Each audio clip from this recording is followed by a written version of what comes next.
I'm here. I made it. Here's what happened. I it's like I got an email from Code Academy saying like, "Oh, half off our plus subscription or whatever." And I was like, oh, I don't know, like, should I do it like for the year? I don't really know if the way it's set up will really work for streaming or if I'm even allowed to with paying, I don't know, with paying money for it. I got scared. I didn't know what to do. And then I went to Reddit. I just asked, or I didn't ask, I looked up just a good way to learn it for free. And there's a website called learncpp.com, and whoever works on it, I read it a little bit. I'm trying. I want to learn Unreal, and I know that that's like an undertaking. I know that this is an undertaking, but I feel like I'm a little bit of a blank slate. I know just a little bit of Java, that maybe it'll be fine. Yeah, I'm just gonna switch over. I'm mostly just gonna be reading, I think, to start. I have the file ready, but I think there's a lot of reading before. I don't know. I need to turn the music down for me. I don't know if it's too loud for you guys or if I just have the music up really high. I'm a little nervous. I don't know. It's been a while.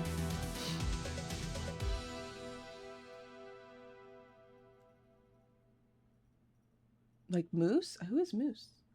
That's you. Moose on the loose. Hi. Text to speech on highest speed. Oh.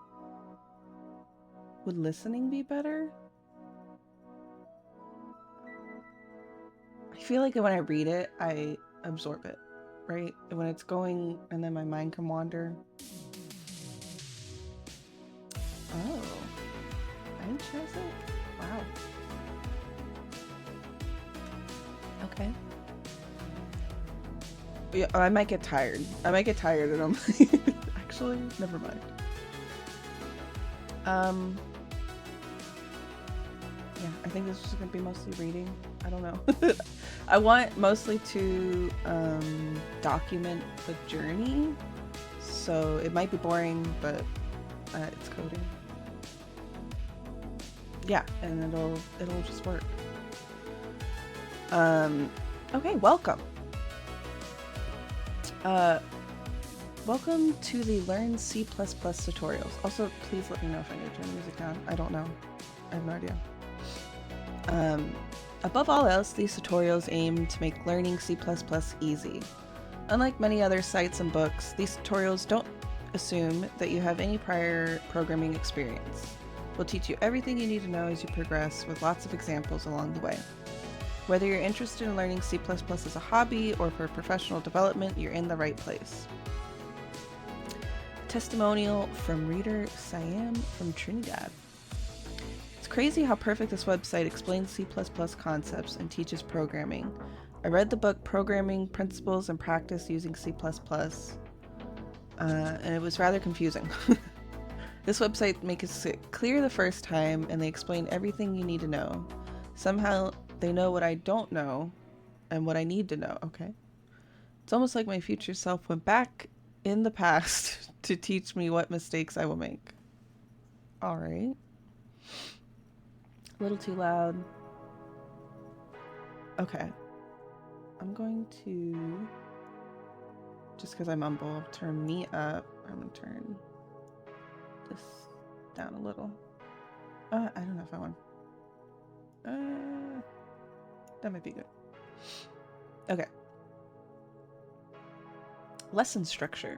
The lessons in this introductory chapter are aimed at giving you some context around what C++ is, how it came about, how programs work, and what software you need to install to create your own programs. You'll even write your own first program. I'd like to get to that point. I don't know how fast I can read. Just like the first chapter I'd like to get done. This is chapter 0. Further chapters will explore different parts of the C++ language. In the first chapter, chapter 1, you'll get a broad but shallow overview of many fundamental C++ concepts, so we can start writing some simple programs. Further chapters will explore those concepts in depth or introduce new concepts. Each chapter has a theme, with most of the lessons underneath it being generally related to that theme. There is no suggested amount of time that you should spend with each lesson or chapter. Progress through the material at a pace that is comfortable for you. Okay. Goals. Before we get started, let's cover a few important goals for these tutorials. Cover general programming topics as well as C++. Traditional textbooks do a pretty good job of teaching the basics of a given programming language, but they often do not cover other programming topics that are incidental to the language. For example, books will omit sections on programming style, common pitfalls, debugging, good, bad programming practices, and testing. Consequently, by the time you finish the book, you may understand how to program in a language, but you might also have picked up bad habits that will come back to bite you a bit later. I feel like that was just my experience with Java. I learned a lot of syntax, and then I just don't know how to program. One of the goals for these tutorials is to make sure that all these incidental topics are covered along the way in the sections where it naturally makes sense to discuss them. When you finish, you will not only know how to program in C++, you will know how not to program in C++, which is arguably as important. Provide a lot of examples. Most people learn as much or more from following the examples as they do from reading the text. These tutorials will endeavor to provide plenty of clear, concise examples to show the application of concepts you are learning. We will also avoid, as much as possible, the twin evils, the ellipses, also known as ... where a necessary or non-obvious part of an example is omitted in the interest of space, and the unexplained new concept, where a new concept that is integral to the example is introduced without any mention of what it is or how it works. Both of these tend to lead to getting stuck. Provide practice programs. The end of many lessons and sections will contain some exercises that you can attempt to answer on your own, along with solutions. You can compare your solution against ours to see what we did differently, or if you get stuck, how we solved the problem. Then you can go back and refocus on the areas you need more work on. Most importantly, have fun. Programming can be a lot of fun, but if you're not generally having fun, you're not in the right mindset to be programming. That's another reason I want to stream it, so it's more fun. Tired or unhappy programmers make mistakes, and debugging code tends to take much longer than writing it correctly in the first place. Often you can save yourself some time by going to bed, getting a good night's sleep, and coming back to a problem in the morning. Gotta let that go into the long-term memory. Okay. Getting the most out of these tutorials. As you go through these tutorials, we recommend a number of practices to maximize your learning experience. Type in the examples by hand and compile them yourself. Do not copy and paste them. I want to get the muscle memory. This will help you learn where you commonly make errors, as well as becoming familiar with compiler warnings and errors. Don't just transcribe example programs mindlessly. Think about what each of the lines you are typing in does, and how it contributes to the overall program. If you encounter anything that you don't understand, that's something to investigate further. As you make mistakes or find bugs in your programs, fix them. Try to solve your own problems before asking others for help. No, Google knows. Learning how to find and fix errors is a critical skill to successful programming. Don't neglect learning how to use a debugger. Oh. What? We'll explain how in a future chapter. It's a key tool in figuring out where your programs are going wrong. Oh, they mean like where the errors show up. I was like, There's something that will just like debug the shit for you. I think, is that what they mean? They mean like the window, the compiler window. I don't know. Okay. Experiment with the examples. Change numbers and text to see what happens. Modify the programs to do additional things. If the program adds 2 numbers, make it add 3 numbers. Try to find different ways to break the programs. If a program asks you to enter a number, try entering a letter instead and see what happens. You'll learn more by modifying the examples than by simply following them. Okay. Plan to spend some time with the quizzes. If you're new to programming, you may find these challenging, and that's normal. As your brain acclimates to the programming mindset, as your brain acclimates to the programming mindset. Don't be discouraged if you don't get the right answer the first time. You may need to try several different approaches before you find the path to success. It's okay to look at the answer if you're really stuck. Just make sure you understand how the provided answer works before proceeding. Write your own short programs using the concepts you have learned. This will reinforce your learning and improve your retention. Okay. All right. We gotta come up with like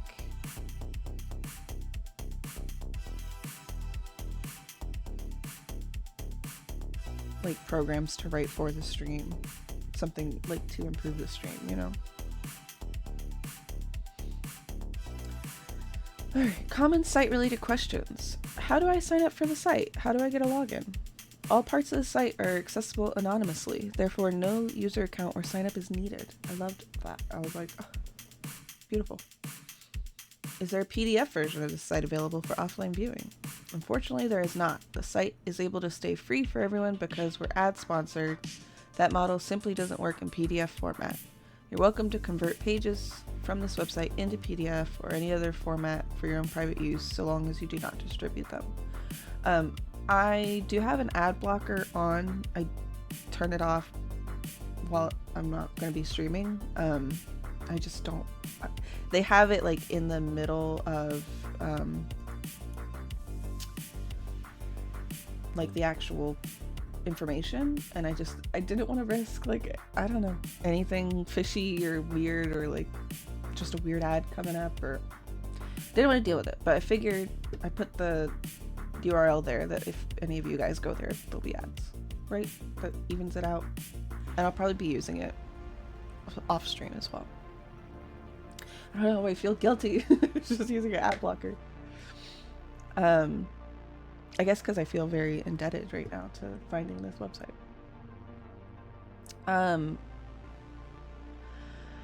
What should I do if I get stuck on a concept? If you don't understand something or feel stuck, read through the comments. That's another part I like. There's comments. Other readers may have encountered similar challenges. Scan through the next lesson or 2 in the series. Your question may be answered there. Use a search engine to see if your question or error message has been addressed elsewhere. Oh, that's something we could do too, ChatGPT. Use an AI to explain something to you. They're really good at it's like that's what they know is programs. Ask an AI to explain something to you. Keep in mind that the information provided by AI may be fully or partially incorrect. Ask your question on a site that is designed for programming Q&A like Stack Overflow. If all else fails, skip the material you don't understand and come back to it later. You may find that something that was hard to understand is easier with the additional knowledge and context provided in other articles. What do I do if I forget what something means? Use the site index. Look up any topics you want to know more about there, and you'll find links to lessons where that topic is discussed. Do you have any similar sites for other programming languages? Nope.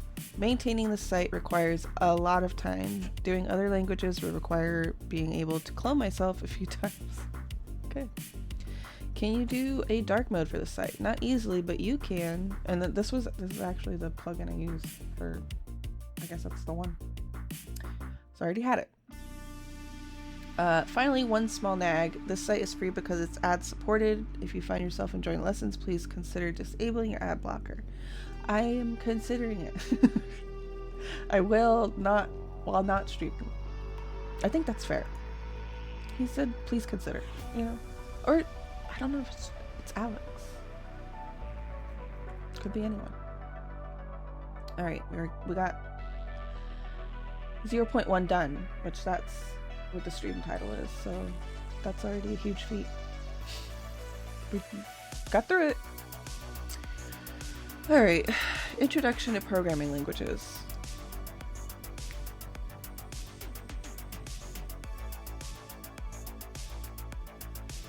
All right. Modern computers are incredibly fast and getting faster all the time. However, computers also have some significant constraints. They only natively understand a limited set of commands and must be told exactly what to do. One moment.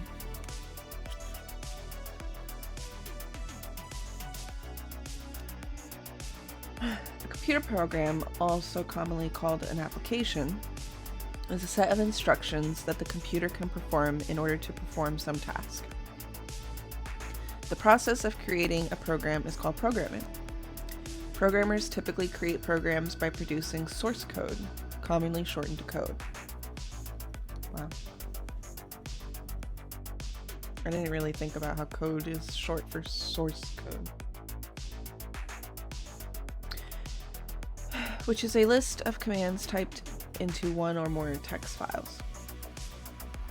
The collection of physical computer parts that make up a computer and execute programs is called hardware. When a computer program is loaded into memory and the hardware sequentially I'm sorry, my earbuds were losing connection. When a computer program is loaded into memory and the hardware sequentially executes each instruction, this is called running or executing the program.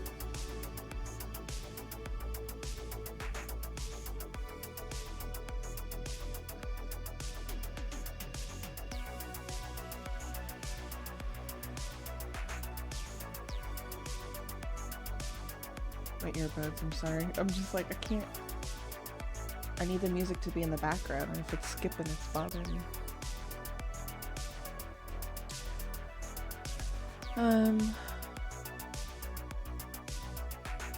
Machine language. A computer CPU is incapable of speaking C++. The limited set of instructions that a CPU can understand directly is called machine code. Oh. Binary. Okay.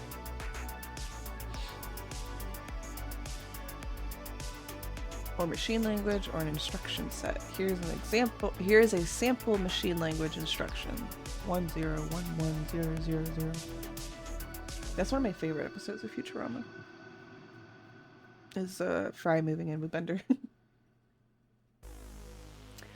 Back when computers were first invented, programmers had to write programs directly in machine language. Oh my... No way. That's an undertaking. To learn how to program in machine code? Mm-hmm.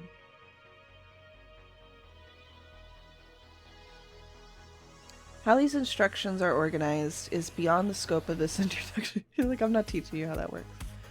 But it's interesting to note two things. First, each instruction is composed of a sequence of ones and zeros.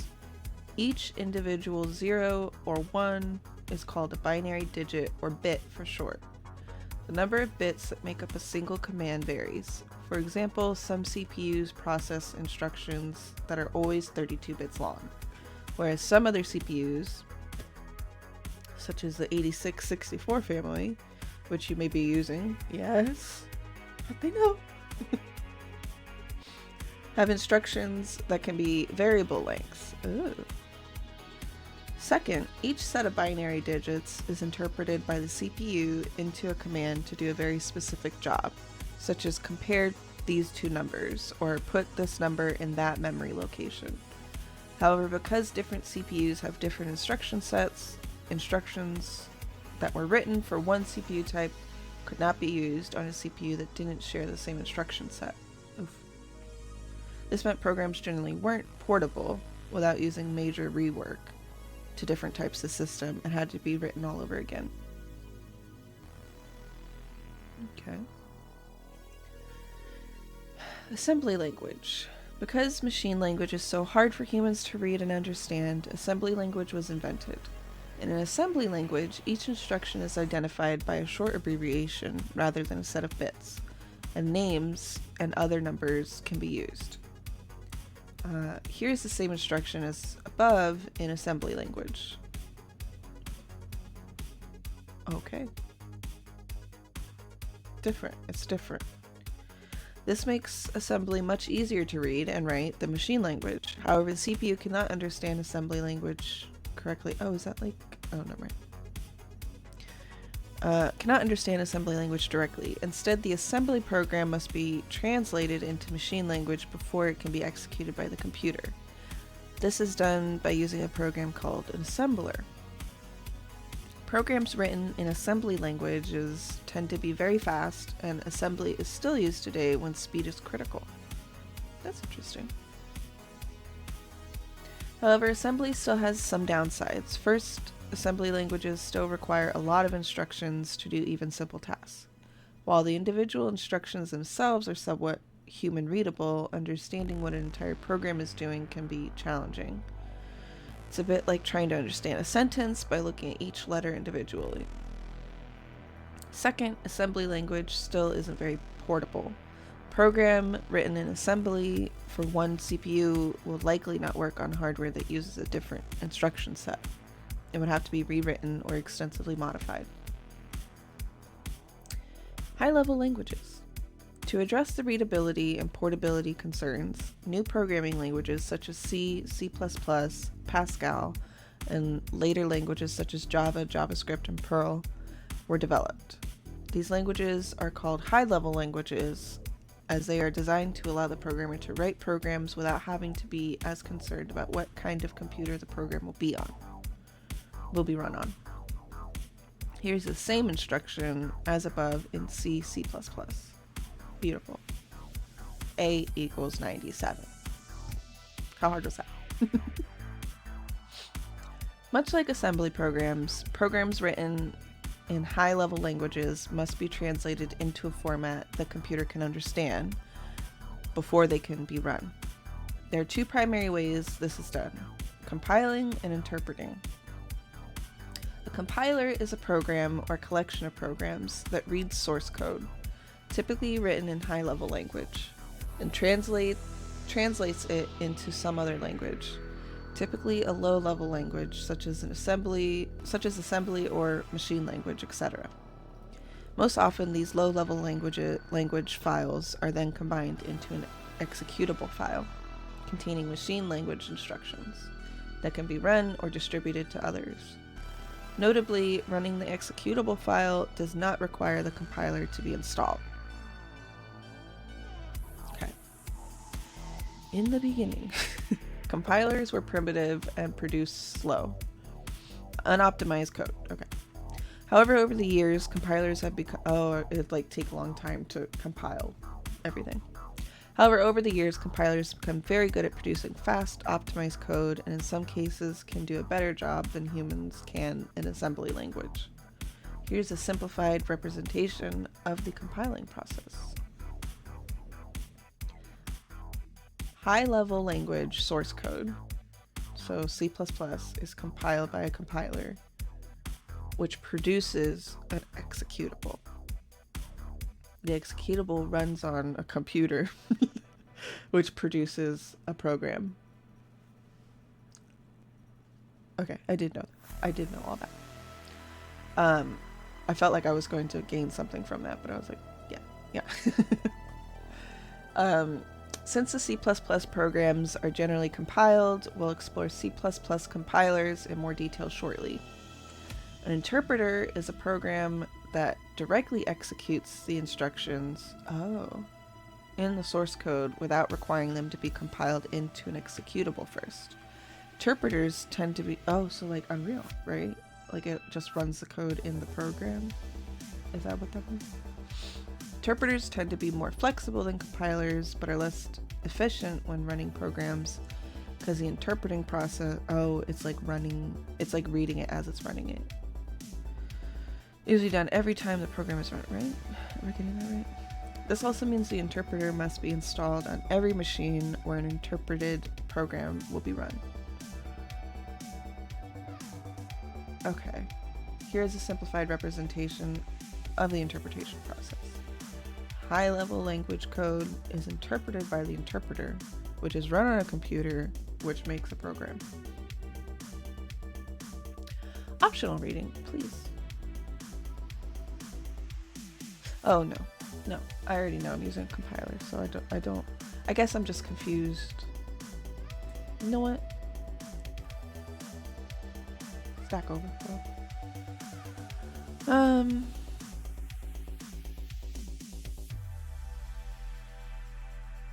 I wonder, what are the read code as written and don't have to do expensive operations to generate or optimize code. They tend to start up faster than compilers. Because interpreters can see what the program does as it's running, interpreters can use a number of dynamic optimizations that compilers might not be able to see. Interpreters typically have a higher memory usage. Yeah. Okay, so yeah, it's like a run. Yeah, I think it is like Unreal. Like you're like running the code.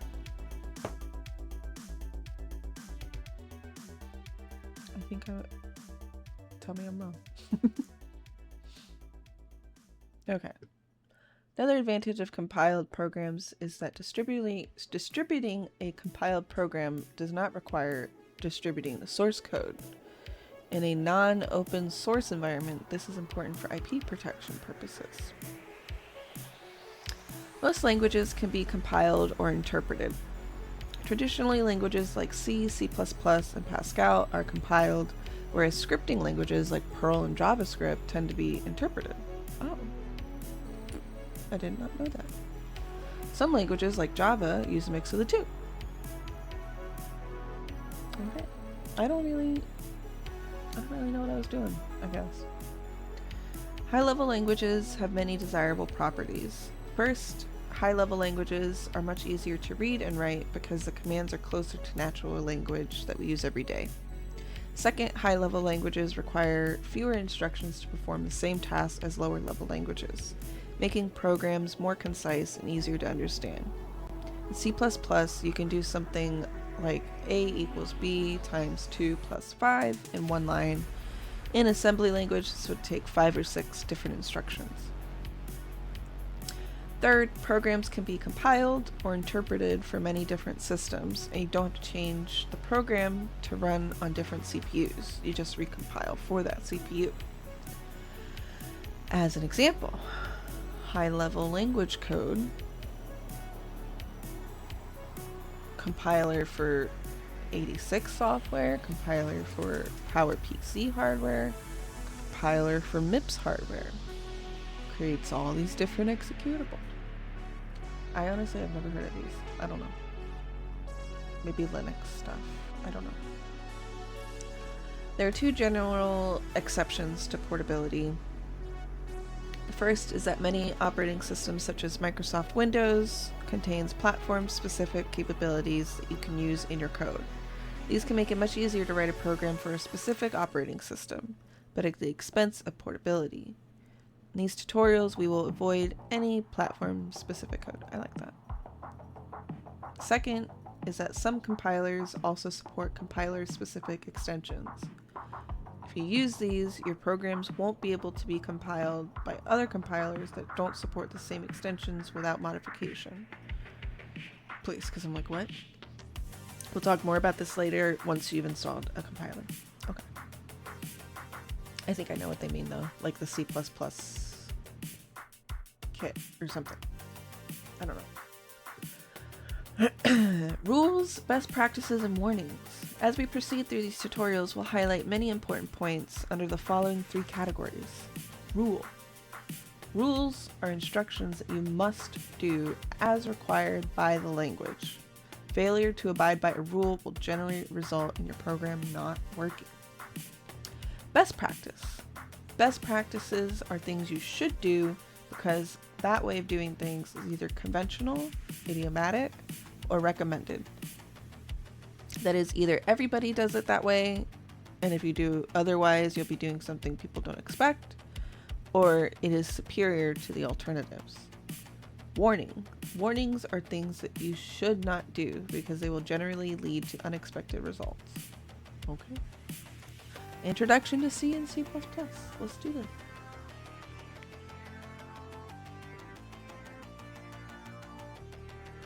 Oh, I'm in now. Before C++, there was C. The language was developed in 1972 by Dennis Ritchie at Bell Telephone Laboratories.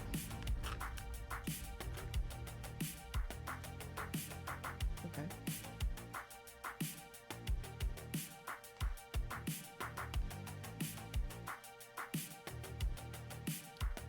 Telephone Laboratories.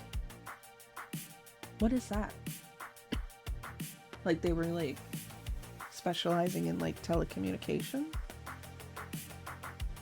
technology? Laboratories. So they were trying to like invent, I don't know. I've just never heard of that. Bell Telephone Laboratories. Primarily as a systems programming language. A language to write operating systems with. Ritchie's primary goals were to produce a minimalistic language that was easy to compile, allowed efficient access to memory, produced efficient code, and was self-contained, not reliant on other programs. For a high-level language, it was designed to give the programmer a lot of control, while still encouraging platform, hardware, and operating system independence. That is, the code didn't have to be rewritten for each. I need to reread that sentence. I'm sorry.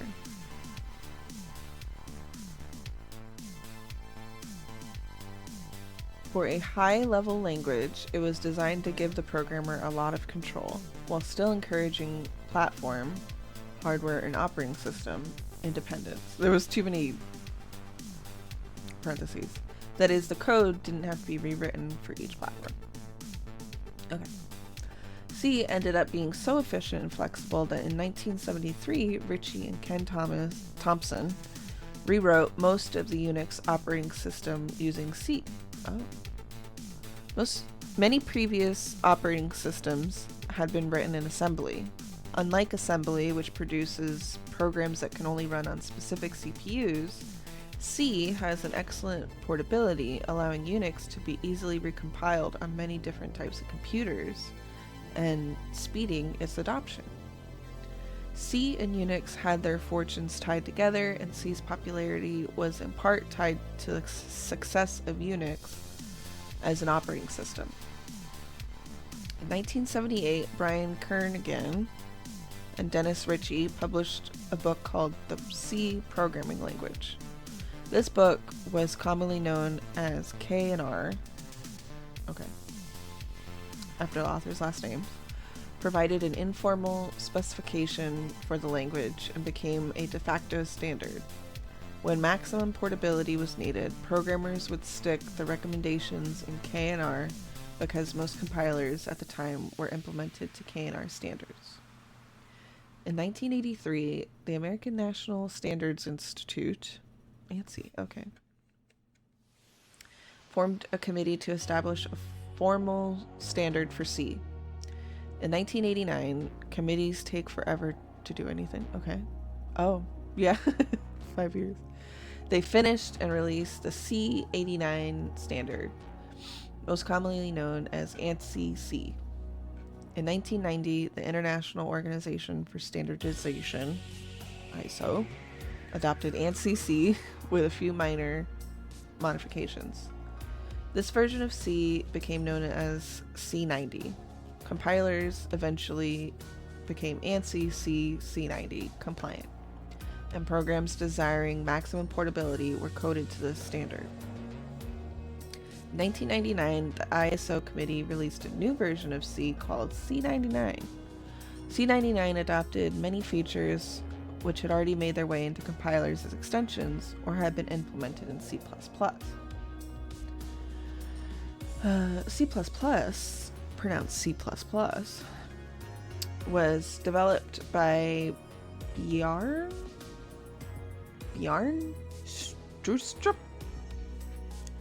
Mr. Strip at Bell Labs. Is that Bell Telephone Laboratories? As an extension to C.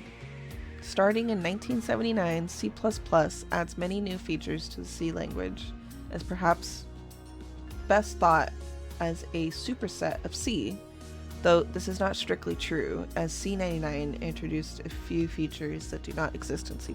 Ooh. C++'s claim to fame results primarily from the fact that it is an object-oriented language. As for what an object is and how it differs from traditional programming methods, well, we'll cover that in later chapters. I'm not 100%, but I do feel like I was told that Java is object-oriented, and I will be honest, I don't know what that really means, besides just that it's manipulating objects, and I can understand what that means like in a video game sense, but in a programming sense, that makes no sense to me.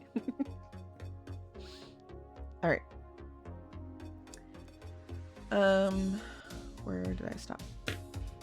C++ was standardized in 1998 by the ISO committee. This means that the ISO standards committee approved a document describing the C++ language to help ensure all compilers adhere to the same set of standards. Minor update to the language was released in 2003 called C++ 03.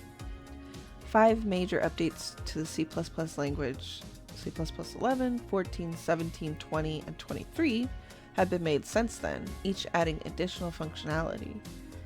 11 in particular added a huge number of capabilities and is widely considered to be the new baseline version of the language. Future upgrades to the language are expected every 3 or so years. Okay. Each new formal release of the language is called a language standard, or language specification. Standards are named after the year they were released in. For example, there is no C++ 15 because there was no new standard in 2015. C and C++ philosophy. The underlying design philosophy of C and C++ can be summed up as trust the programmer, which is both wonderful and dangerous. Okay. C++ is designed to allow the programmer a high degree of freedom to do what they want. However, this also means that the language often won't stop you from doing things that don't make sense, because it will assume that you're doing so for some reason it doesn't understand. I like that though. It's just like, gives me the benefit of the doubt that I got it right. There are quite a few pitfalls. I guess that's why people say that it's a difficult language. Or maybe we'll really learn why it's. Consider that. There are quite a few pitfalls that new programmers are likely to fall into if caught unaware. This is one of the primary reasons why knowing that you shouldn't do what you shouldn't do in C is almost as important as knowing what you should do. Alright.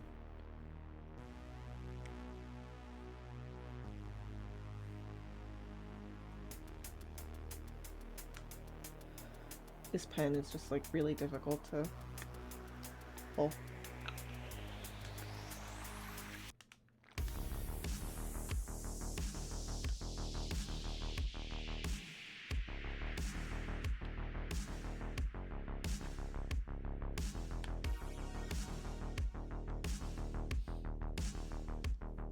All right.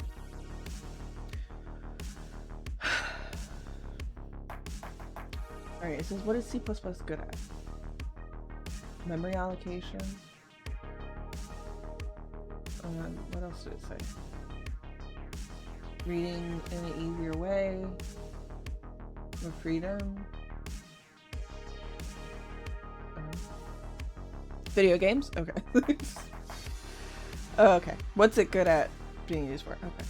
I thought I was being pop quizzed. I was like, I could do this. Alright.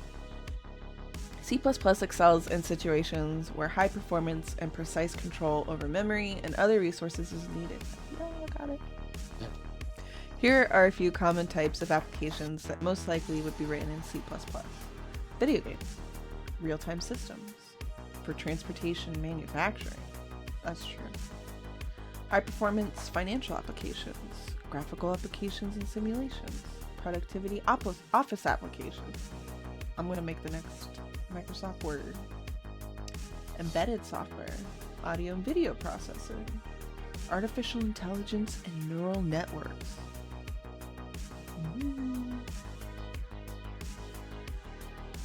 Do I need to know C before I do these tutorials? Nope, it's perfectly fine to start with C++ and we'll teach you everything you need to know, including pitfalls to avoid along the way. Once you know C++, it should be pretty easy to learn standard C if you ever have the need. These days, C is mostly used for niche use cases. Code that runs on embedded devices, when you need to interact with other languages that can only interface with C, etc. For most other cases, C++ is recommended. Okay. Here we go.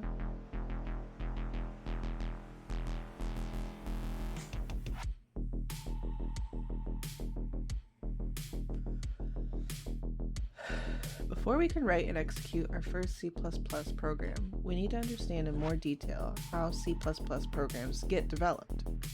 Here's a graphic outlining a simplistic approach.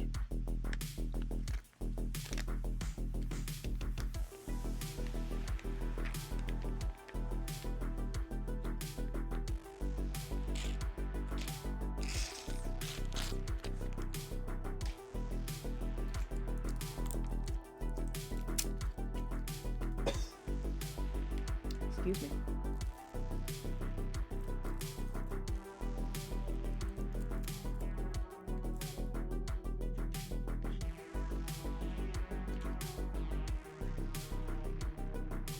All right.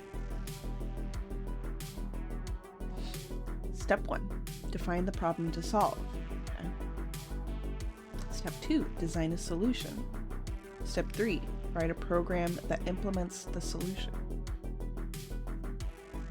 We solve programming voice. Compile the program. Link object files. Okay, that felt like something. Okay. Test the program. Debug it if you have to. Test the program. Test the program. I can't ever. There's no like complete. But run the executable. I don't know. Step 1. Define the problem that you would like to solve. This is the what step, where you figure out what problem you are intending to solve. Coming up with the initial idea for what you would like to program can be the easiest step or the hardest. But conceptually, it is the simplest. All you need is an idea that can be well defined and you're ready for the next step. Here are a few examples. I want to write a program that will allow me to enter many numbers, then calculate the average. I want to write a program that generates a 2D maze and lets the user navigate through it. The user wins if they reach the end. I want to write a program that reads in a file of stock prices and predicts whether the stock will go up or down. Well, that's in depth. Determine how you are going to solve the problem. This is the how step, where you determine how you are going to solve the problem you came up with in step 1. It is also the step that is most neglected in software development. The crux of the issue is that there are many ways to solve a problem. However, some of these solutions are good and some of them are bad. Too often, a programmer will get an idea, sit down, and immediately start coding a solution. This often generates a solution that falls into the bad category. Typically, good solutions have the following characteristics. They are straightforward, not overly complicated or confusing. They are well documented, especially around any assumptions being made or limitations. Okay. They are built modularly, so parts can be reused or changed later without impacting other parts of the program. Nice. They are robust and can recover or give useful error messages when something unexpected happens. Okay.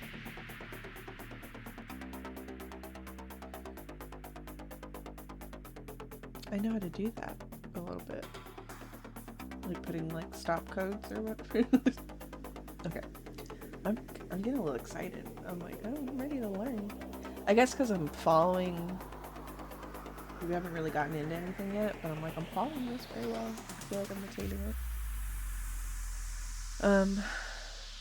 When you sit down and start coding right away, you're typically thinking, I want to do something, so you implement the solution that gets you there the fastest. This can lead to programs that are fragile, hard to change, or extend later, and have lots of bugs, technical defects.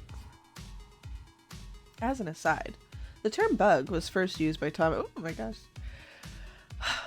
term bug was first used by Thomas Edison back in the 1870s. However, the term was popularized in the 1940s when engineers found an actual moth stuck in the hardware of an early computer, causing a short circuit. Oh my god, I feel like I've heard that, but I'm just stunned. Both the logbook in which the error was reported and the moth are now part of the Smithsonian Museum of American History. Where is that? I want to see the moth. Where are you? Logbook with computer bug. Oh my god. They literally logged the bug. What? Where is this? This is incredible.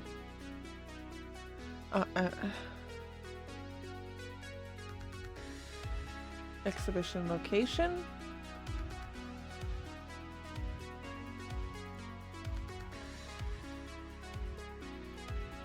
Where are you? Got it hidden away. Maker location. Currently not on view. What? What? Well, that's cool though. Pictures. First actual case of bug. There's bug. Silly moth.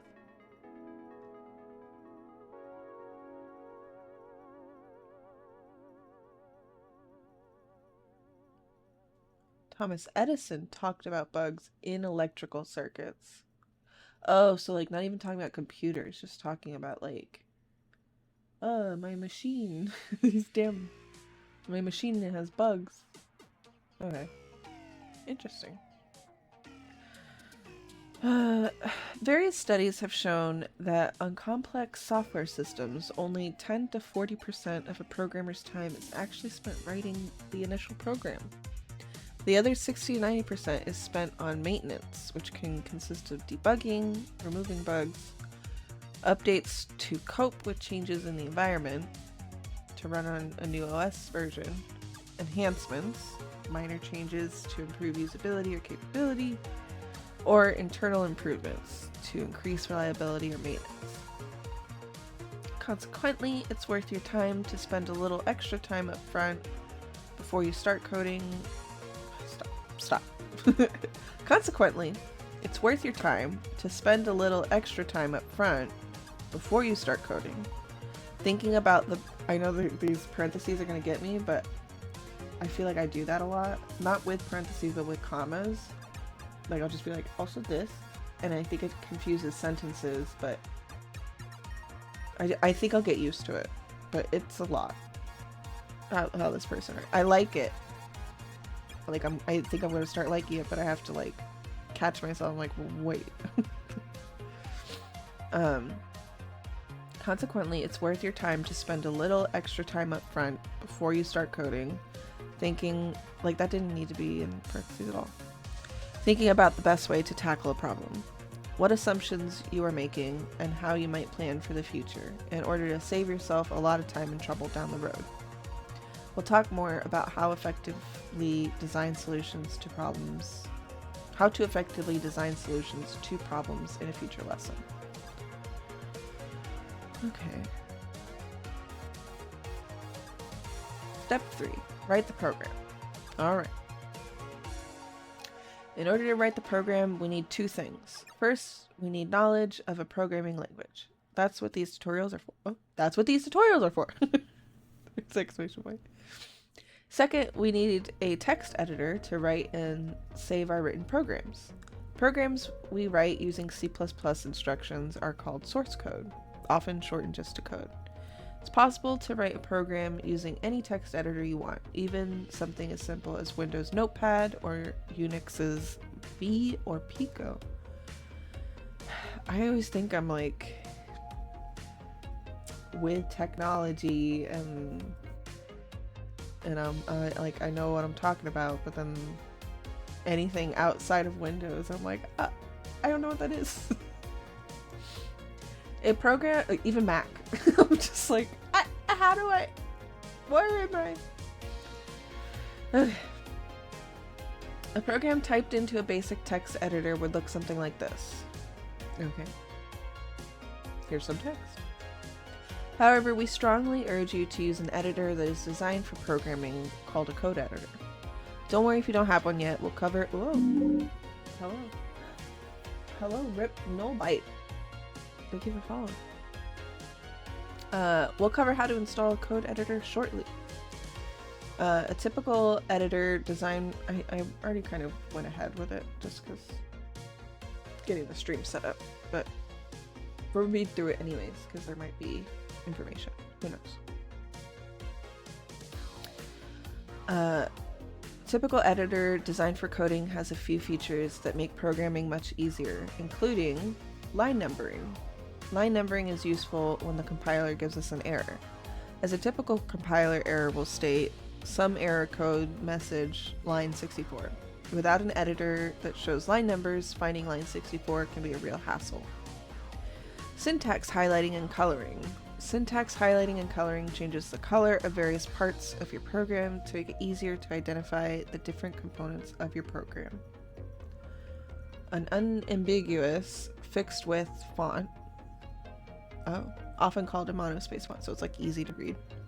Non-programming fonts often make it hard to distinguish between the number 0 and the letter O, or between number 1, letter I, lowercase l, letter L, uppercase I, Jesus. A good programming font will ensure these symbols are visually differentiated in order to ensure one isn't accidentally used in place of the other. All code editors should have this enabled by default, but a standard text editor might not. Using a fixed width font, where all symbols have the same width, makes it easier to properly format and align your code. Here's an example of C++ program with the line numbering, syntax highlighting, and a fixed width font. Beautiful. Note how much easier this is to understand than the non-highlighted version. Source code we show in this tutorial will have both line numbering and syntax highlighting to make that code easier to follow. Tip: Coding Font has a neat tool to allow you to compare different coding fonts to see which one you like best.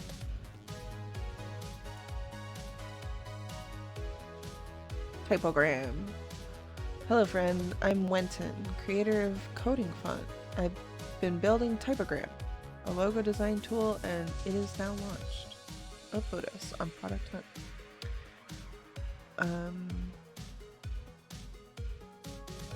No, that's okay. These are different.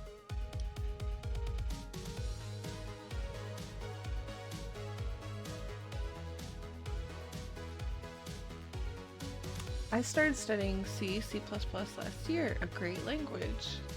Thank you. Everyone's been scaring me. Just like, I feel like it's worth the trouble. And hi Alpha, where you been? Making food? Tournament. Play tournament. What's going on? I don't know where I'm at. I don't know what this is. I'm leaving. For advanced readers. Because source code is written using ASCII characters, programming languages use a certain amount of ASCII art to represent mathematical concepts. For example, that is not part of the ASCII character set, so programming languages typically use exclamation point equal to represent mathematical inequality instead.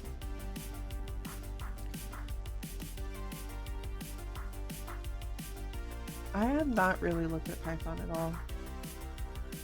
I keep hearing like, oh, you should learn it because it's really quick to pick up, and but I hear like how powerful C++ is, and I'm like, I want power. That's what I want.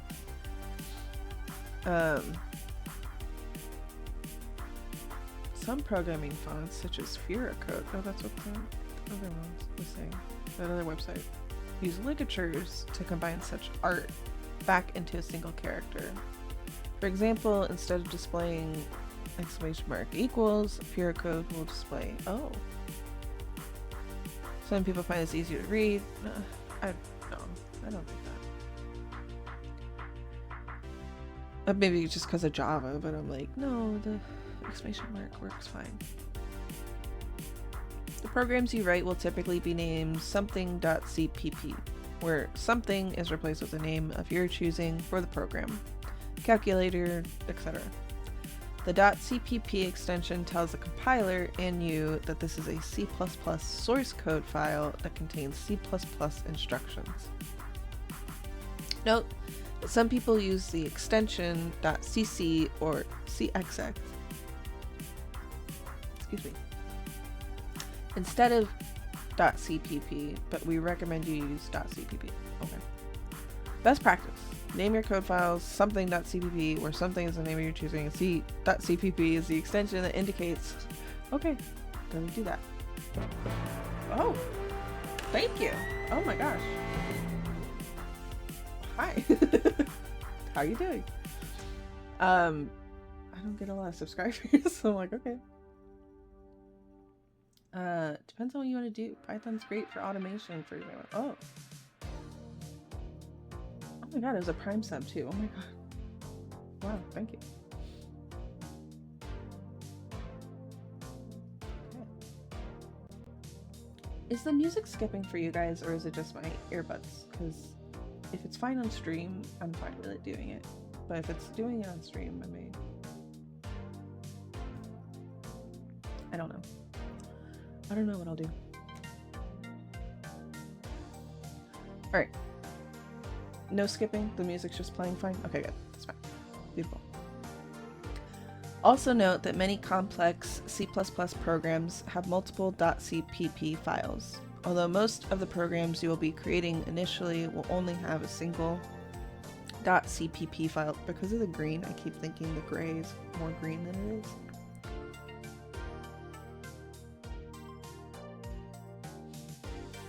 Excuse me.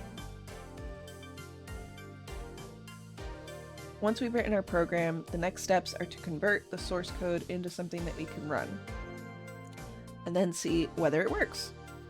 We'll discuss those steps 4 through 7 in the next lesson. Oh boy. I don't want to read like too fast so I'm like tripping over my words, but I'm trying to like... But then it gives me like a link to something. I'm like, oh, this is fun. This is much better than a textbook. I get to like go check out stuff on Stack Overflow. Continuing our discussion of introduction to the compiler, linker, and libraries. Continuing our discussion of this diagram from the previous lesson. Okay. Step 1. Define the problem to solve. Step 2. Okay, we already did this. The debug. We just keep debugging. Step 4. Compiling your source code. In order to compile C++ source code, I'm gonna get my hand off of the mouse. It could be distracting, I feel like. In order to compile C++ source code files, we use a C++ compiler. C++ compiler sequentially goes through each source code .cpp file in your program and does 2 important tasks. First, the compiler checks your C++ code to make sure it follows the rules of the C++ language. If it does not, the compiler will give you an error and the corresponding line number to help pinpoint what needs fixing. See, like, why is that in parentheses? That could have been a full sentence. The compilation process will also be aborted until the error is fixed. Second, the compiler translates your C++ code into machine language instructions. These instructions are stored in an intermediate file called an object file. The object file also contains metadata that is required or useful in subsequent steps. Object files are typically named name.o or name.object, where name is the same name as the .cpp file it was produced from. Okay. For example, if your program had 3 .cpp files, the compiler would generate 3 object files. Calculator fraction math. Okay. C++ compilers are available for many different operating systems. We will discuss installing a compiler shortly, so there's no need to do so now. Oops.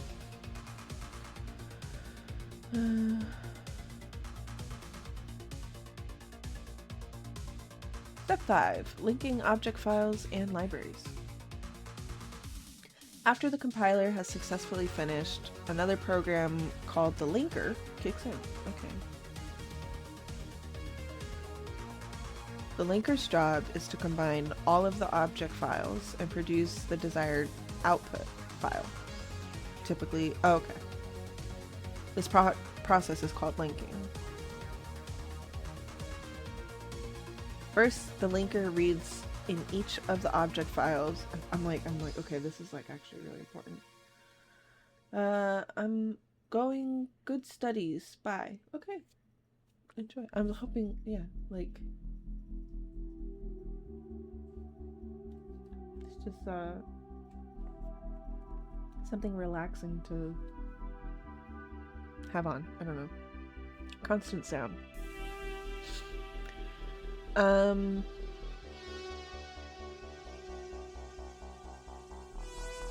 The linker reads in each of the object files generated by the compiler and makes sure they are valid. Second, the linker ensures all cross-file dependencies are resolved properly. For example, if you define something in one CPP file, then use it in a different CPP file, the linker connects the two together. If the linker is unable to connect a reference to something with its definition, you'll get a linker error. The linking process will abort. I just want to read that again. Second, the linker ensures all cross-file dependencies are resolved properly. So like when it's like, I don't know if there's function files, but that's what I know of. I'm guessing like that all labels are correct between all the files, right?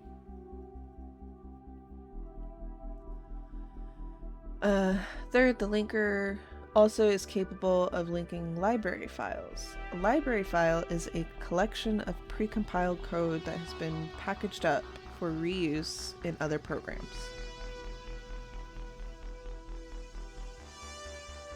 C++ comes with an extensive library called the C++ Standard Library, usually shortened to Standard Library, that provide a set of useful capabilities for use in your programs. One of the most commonly used parts of the C++ Standard Library is the IO Stream Library. I feel like I've heard that. Oh, I've heard that. I saw it in the freaking right here. It's like, it's right here. Where have I seen that before? Okay. Okay, I do think I remember something like this with Java. That there was like certain things, or like plugins. I think it was plugins you had to like call that had whatever like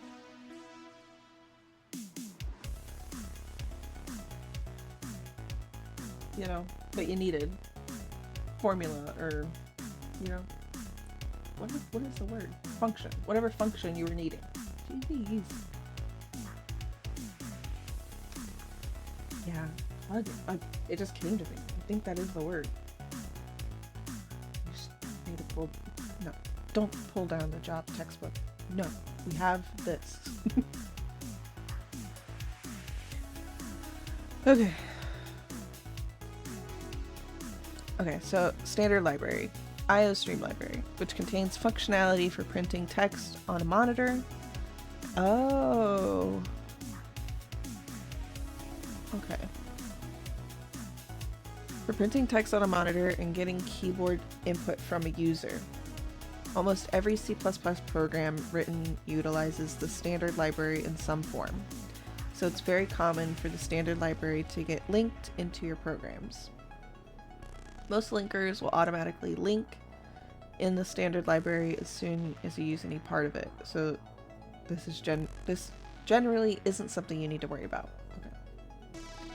You can also optionally link other libraries. For example, if you were going to write a program that played sounds, you probably would not want to write your own code to read in the sound files from disk, check to ensure they were valid, or figure out how to route the sound data to the operating system or hardware to play it through the speaker.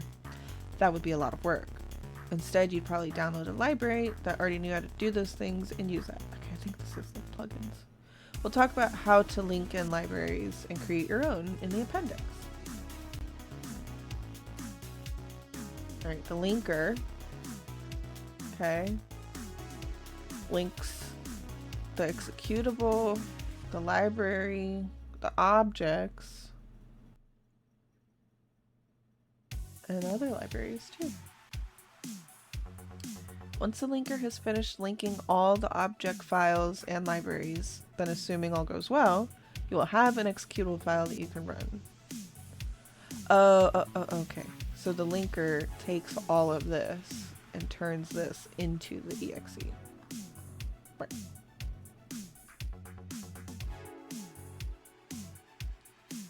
It sounds like, won't you tell me?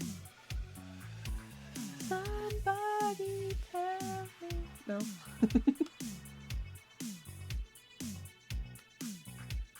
Why work so hard for you? I love it.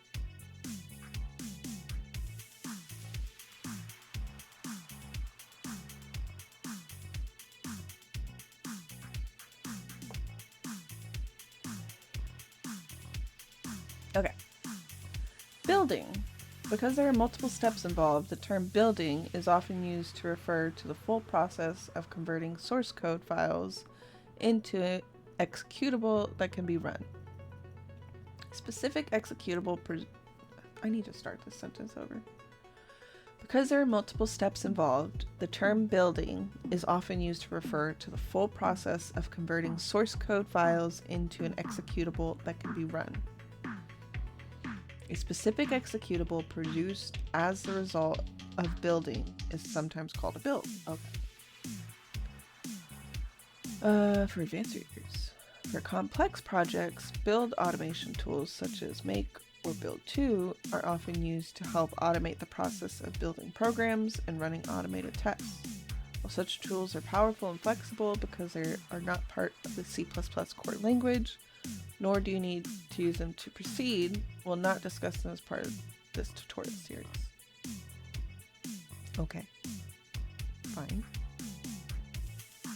Keep telling me about stuff I don't need to know about. Steps 6 and 7, testing and debugging. This is the fun part, hopefully. This is the fun part. I do like it. At times. It's just like a problem I can't solve. It's just like it's taking too long to solve, then there's like a diminishing returns on solving puzzles, you know. You're able to run your executable and see whether it produces the output you were expecting. If your program runs but doesn't work correctly, then it's time for some debugging to figure out what's wrong. We will discuss how to test your programs and how to debug them in more detail soon. Integrated development environments. There it is. Note that steps 3, 4, 5, and 7 all involve software programs that must be installed, editor, compiler, linker, debugger. While you can use separate programs for each of these activities, a software package known as an integrated development environment bundles and integrates all of these features together. We'll discuss IDEs and install one in the next section. And here we are. I definitely wanted to get past here so that this was ready to go for next time. I think I'm still good to read, I think. Maybe I could take a break. I'm getting a little peckish. I'll read this one because this will be quick. We already installed it. Installing an integrated development environment. An integrated development environment is a piece of software designed to make it easy to develop, build, and debug your programs. Typical modern IDE will include some way to easily load and save your code files, code editor that has programming-friendly features such as line numbering, syntax highlighting, integrated help, name completion, and automatic source code formatting. A basic build system that will allow you to compile and link your program into an executable and then run it. An integrated debugger that will make it easier to find and fix software defects. Some way to install plugins so that you can modify the IDE or add capabilities such as version control. Some C++ IDEs will install and configure a C++ compiler and linker for you. Others will allow you to plug in a compiler and linker of your choice, installed separately. And while you could do all these things separately, it's much easier to just install an IDE and be able to do all those things from a single interface. So let's install one. Choosing an IDE. That's also, I want to read through this in case anyone is following along. I don't know. It's going to be VODs as well. So if no one's live, it can be followed along in the future. Right. I'm getting a little hungry, so I'm like, what am I eating? Choosing an IDE. The obvious next question is, which one? Many IDEs are free in price, okay, and you can install multiple IDEs if you wish to try more than one. We'll recommend a few of our favorites below. If you have some other IDE in mind, that's fine too. The concepts we show you in these tutorials should generally work for any decent modern IDE. However, various IDEs use different names, layouts, key mappings, etc., so you may have to do a bit of researching in your IDE to find the equivalent functionality. Tip: to get the most value out of this site, we recommend installing an IDE that comes with a compiler that supports at least C++ 17. If you're restricted to using a compiler that only supports C++ 14 due to educational or business constraints, many of the lessons and examples will still work. However, if you encounter a lesson that uses capabilities from C++ 17 or newer, and you're using an older language compiler, you'll have to skip it or translate it to your version, which may or may not be easy. You should not be using any compiler that does not support at least C++ 11, which is typically considered the modern, this is information I would like to know. Don't ever go below 11. Just typically considered the modern minimum spec for C++. We recommend installing the newest version of a compiler. If you can't use the newest version, these are the absolute minimum compiler versions with C++ 17 support. Okay.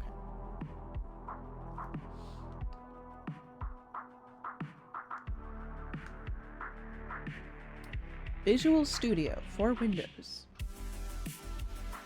If you are developing, I am going to skip probably the instructions for installing the other programs because this is what we're using, If you're developing on a Windows 10 or 11 machine, then we strongly recommend downloading Visual Studio 2022 Community. That is what we're running. Once you run the installer, you'll eventually come to a screen that asks you what workload you'd like to install. Choose desktop development with C++. If you do not do this, then run C++ capabilities. If you do not do this, then C++ capabilities will not be available. The default options selected on the right of the screen should be fine, but please ensure that the Windows 11 SDK or Windows 10 SDK, if that is the only one available, is selected. Windows 11 SDK apps can run on Windows 10. Okay.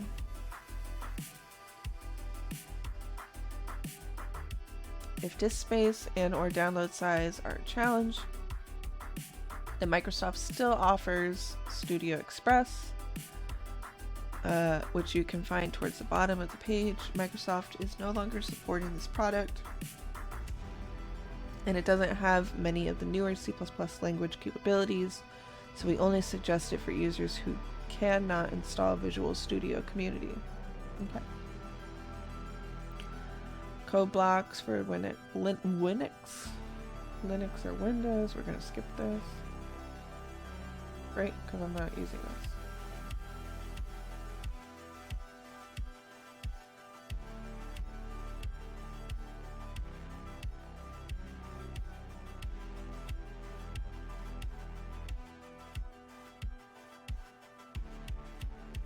I do have Visual Studio Code installed still, I think.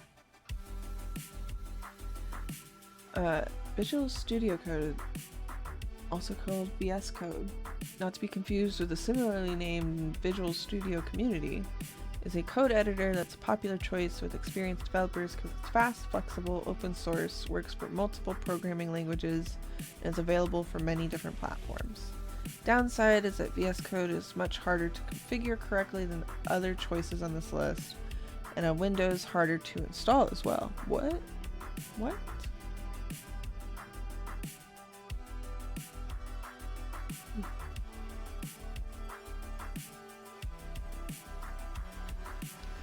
Before proceeding, we recommend reading through the installation configuration documents linked below to ensure you understand you're comfortable with the steps involved.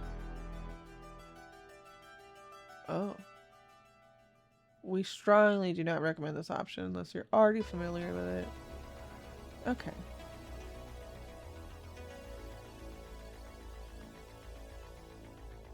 Yeah, I'm not doing that. Mac, IDs.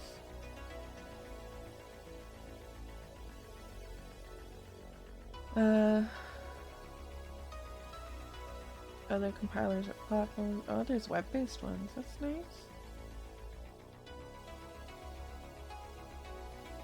Well, can I use a web-based compiler? Yes, for some things. While your IDE is downloading, or if you're not sure you want to commit to installing one yet, you can continue this tutorial using a web-based compiler.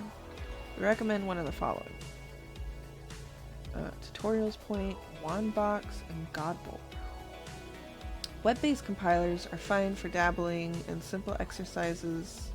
However, they are generally quite limited in functionality. Many won't allow you to create multiple files or effectively debug your programs. Most don't support interactive input. You want to migrate to a full IDE when you can. Okay. Can I use a command line compiler? Yes, but we don't recommend it for beginners. You'll need to find your own editor and look up how to use it elsewhere. This sounds like a Sonic song. Learning to use a command line debugger is not as easy as an integrated debugger. It will make debugging your programs more difficult. Can I use other code editors or IDEs such as Eclipse? That's what I was using with Java, was Eclipse. I think I still have it installed.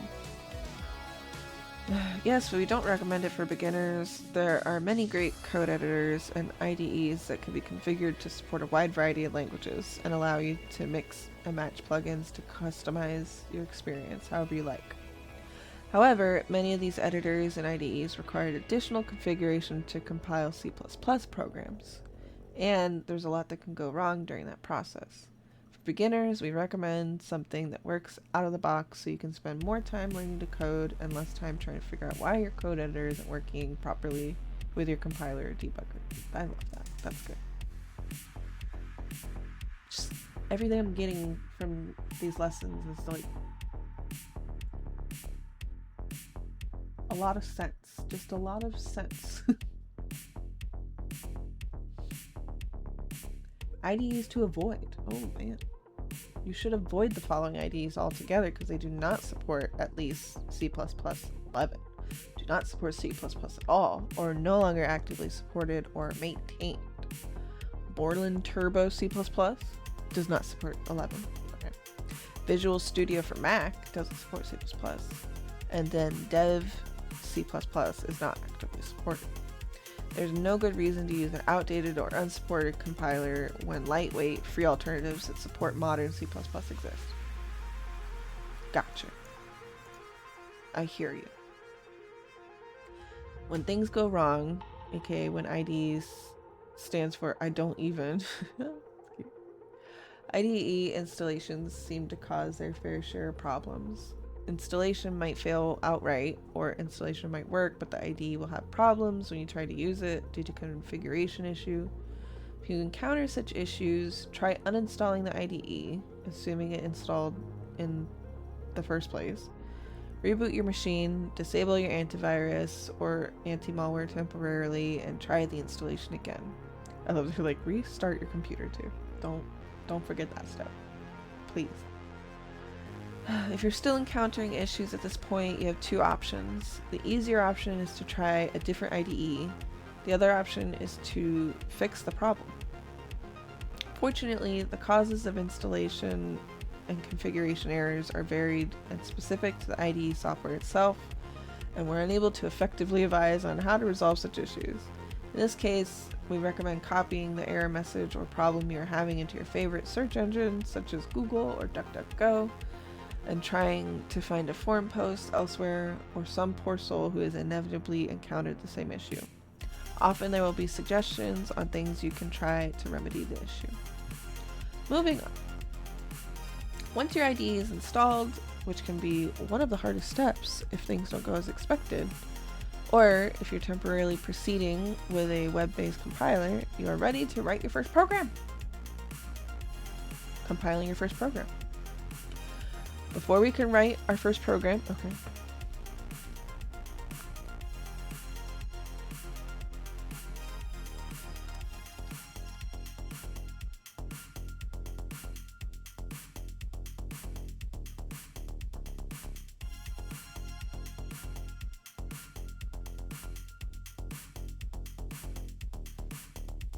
Before we can write our first program, we need to learn how to create new programs within our integrated development environment. In this lesson, we'll cover how to do that, and you'll also compile and execute your first program. Well, my first C++.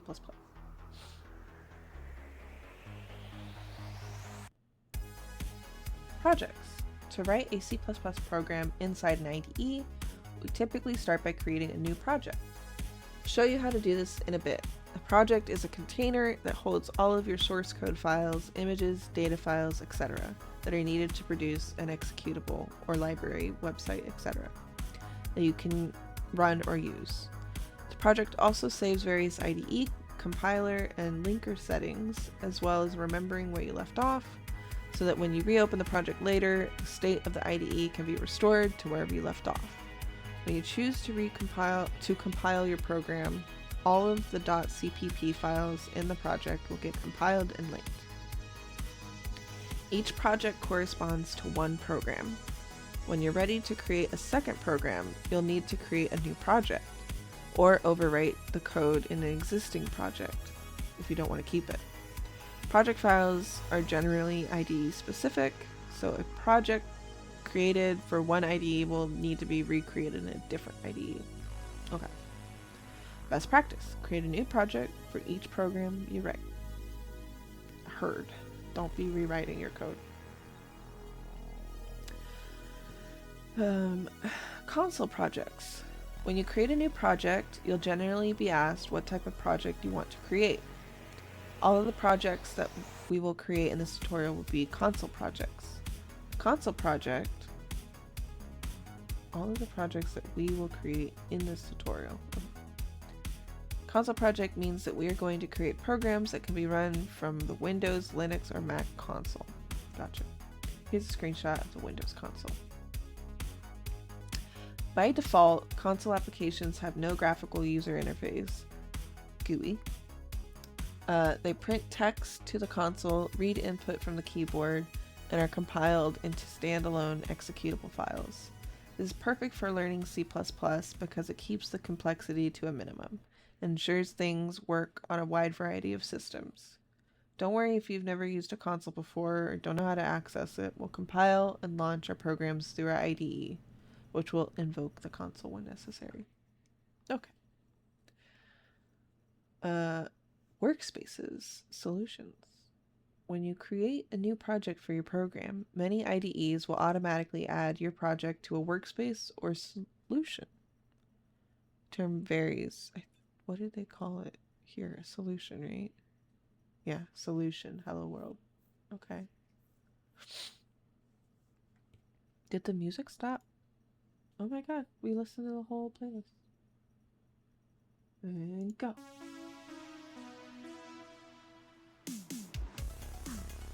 Okay.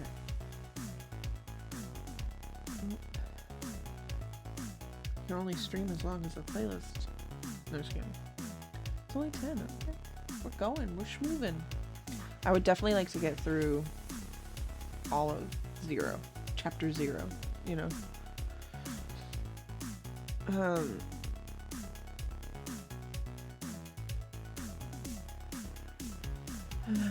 Let's see.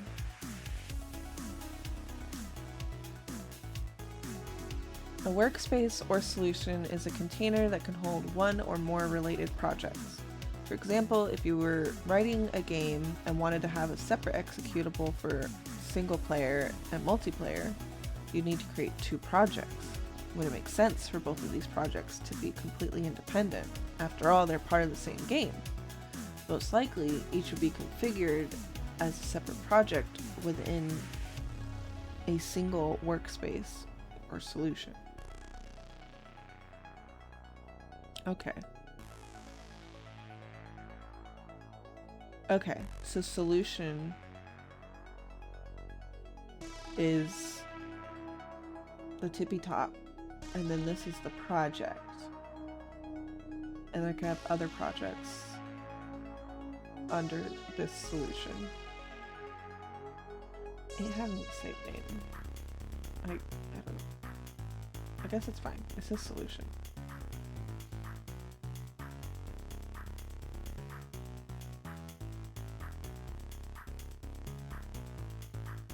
Although you can add multiple projects to a single solution, we generally recommend creating a new workspace or solution for each program, especially while learning. It's simpler and there's less chance of something going wrong. Okay. Writing your first program. Traditionally, the first program programmers write in any new language is the infamous Hello World program. And we aren't going to deprive you of that experience. You'll thank us later, maybe. Creating a project in Visual Studio 2019 or newer. When you run Visual Studio 2019 or newer, you should see a dialog that looks like this. Just there it is. Select Create a New Project. Then you'll see a dialog that looks like this. It looks like that. I did get scared before stream because I kept clicking Windows Desktop Application. And I was like, this isn't what it looked like the other day. Like, there was so much that it added. And it didn't look. You need to do the Windows Desktop Wizard package. If you've already opened a prior project, you can access this dialog via the File menu, New Project. Select Windows Desktop Wizard, and then click Next. If you don't see this, then you probably forgot to choose to install the Desktop Development C++ workload when you install Visual Studio. In that case, go back to Lesson 0.6, installing an integrated development environment, and reinstall your Visual Studio as indicated. Rather than doing a full reinstall, you can run the Visual Studio installer and modify your existing installation to add the C++ workload. Next, you'll see a dialog that looks like this. Place solution and project in the same directory. That makes sense to me now. I get it. Place the existing project name with Hello World. And I did that. It's recommended that you also check the place solution and project in the same directory, as this reduces the number of subdirectories that get created with each project. Click Create and continue. Finally, you'll see one last dialog. Make sure the application type is set as consoleapplication.exe and that the precompiled header option is unselected. Then click OK. You've now created a project. I did it! Jump down to the Visual Studio Solution Explorer section below to continue. Okay. Wait, what are precompiled headers and why are we turning them off? Oh, okay, yeah, please. In large projects, those with many code files, precompiled headers can improve compilation speed by avoiding some redundant compilation that tends to occur in larger projects.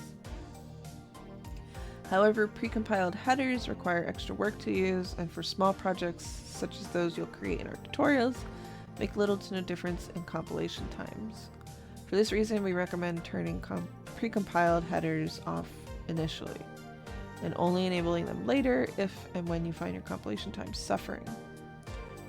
Large programs, many lines of code, precompiled headers can improve compilation speed.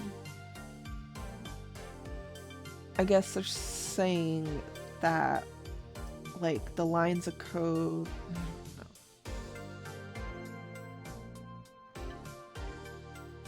I'll probably understand that later. A little more.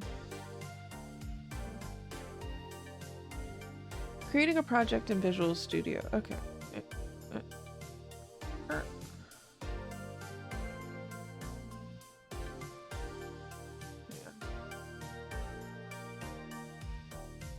Okay, it is here. Alright. On the left or right side of the window, you should see, I want to kind of see how it looks on stream actually. I've just kind of been zoned in. On the left or right side of the window, you should see a window titled Solution Explorer.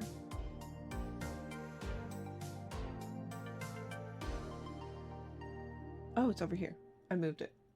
It's behind chat. I don't know if this is important. It's over here.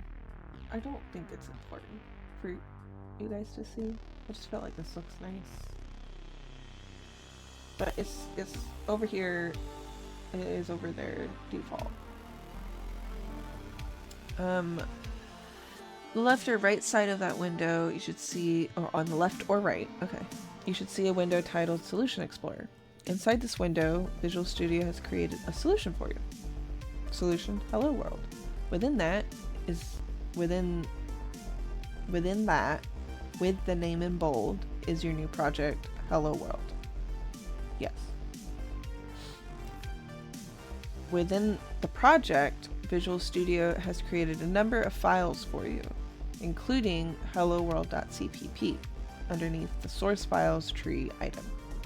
You may also see some other .cpp or .h files, which you can ignore for now. Okay. In the text editor, you will see that Visual Studio has already opened helloworld.cpp and created some code for you. Select and delete all the code and type and copy the following into your IDE. Alright, just delete it all. Right? Select and delete all of the code and type the following. Okay, I haven't done the typing. I wanted to do a little bit of like typing warm up, but I was like, I can just, the warm up will happen as we're doing it. Stream.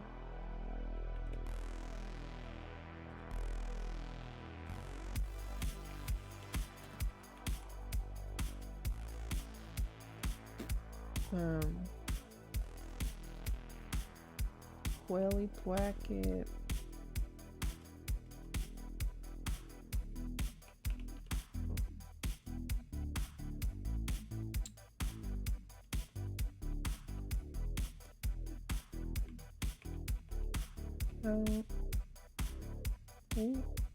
Cout. What is cout? Forward. Hello world.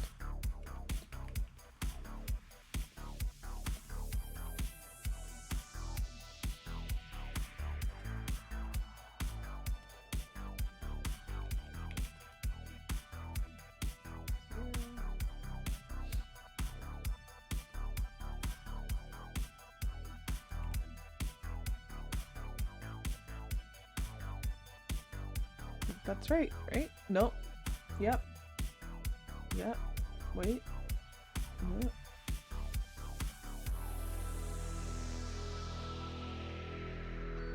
Put that smiley face there.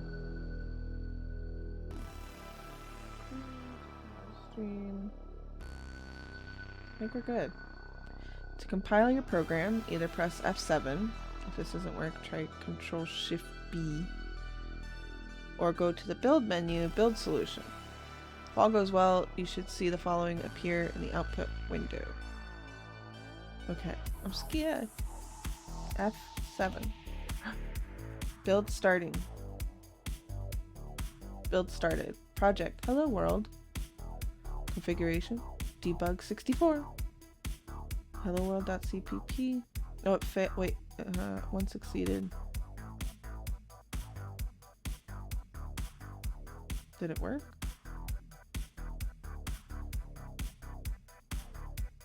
Oh, wait, yeah.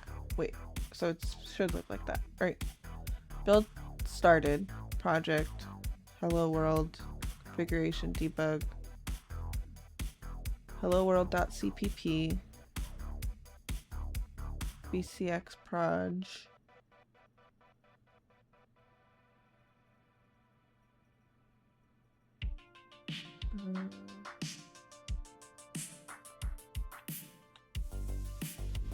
Build 1 succeeded. I see now. This is just telling me that everything is fine. Whereas I actually have to run the executable to see it say that. This means your compile was successful. I got error. Did you forget to add include?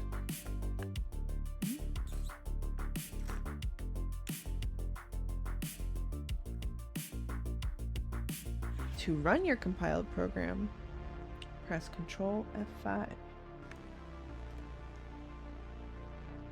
Oh, it did open console. I don't know. Ooh, oh, you know what I should do? Let me add, so like maybe pop up.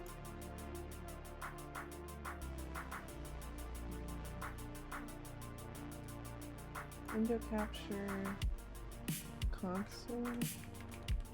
Oh, I literally call the console's console. Debug console. Yeah. That works. And then shoot. Okay. And then I'm gonna match title, otherwise find window of same executable. Okay, it'll be VS debug console. Okay. I'm gonna put this just like big. I'm hoping when I close it just disappears, and when I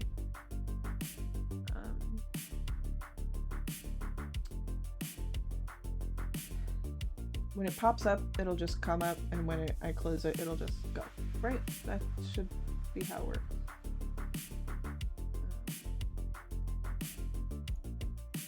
Okay.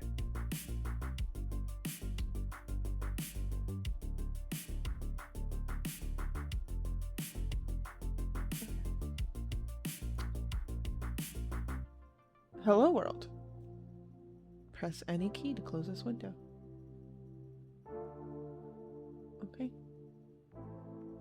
Okay, it disappeared. Now, what was it? Control F5.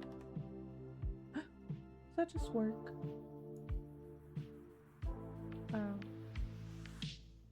Okay.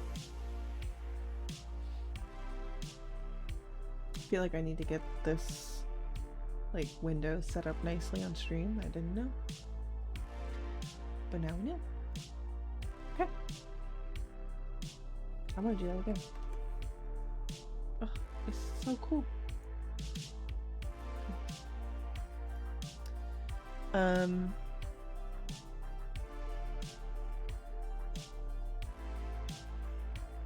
That is the result of your program. Congratulations! You've compiled and run your first program.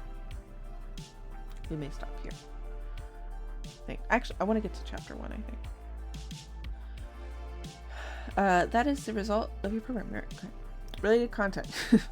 When you run a program directly from Visual Studio, you may see an additional line of output that looks something like this. Yeah, I was like, where is all this coming from? But then I was like, oh, it is still like Visual Studio's console. This is normal. Visual Studio is providing some additional information about whether your program exited normally or abnormally. We'll discuss this further in lesson 2.2, function return values. Okay. Creating a project in code blocks. Nope. VS Code. If compiling fails. It's okay, take a deep breath. We can probably fix it. Smiley face. First, look at the error message that the compiler gave you. Most often, it will contain a line number indicating which line was in error. Examine both that line and the lines around it, and make sure there are no typos or misspellings. Also make sure you're not including line numbers in your code. I won't do that. Second, look at the Q&A in lesson 0.8, as your issue may be covered there right now. Third, read the comments below the lesson containing the examples you're compiling.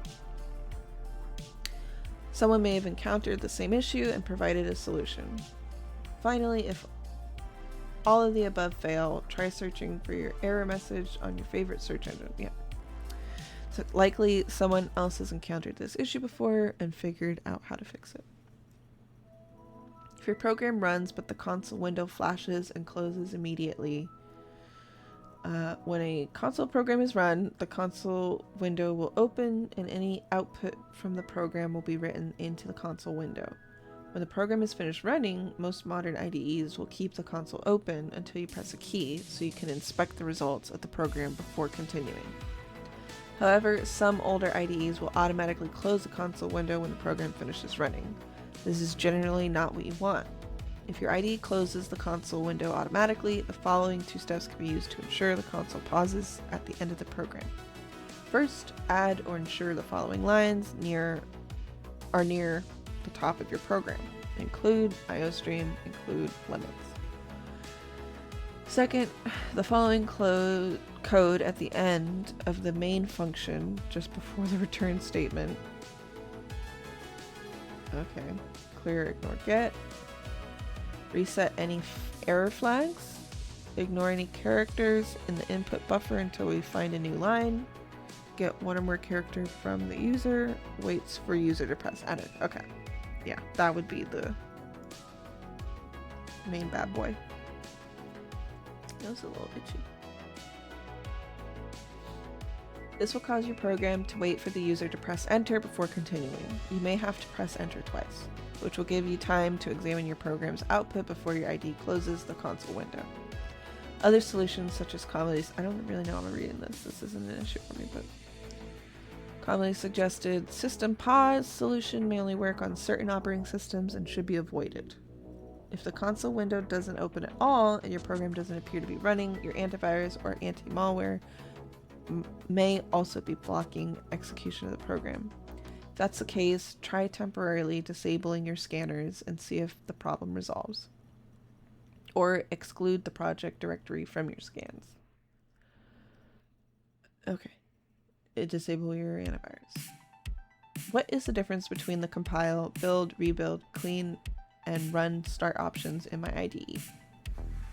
Lesson 0.5, Introduction to Compiler, Linker, and Libraries.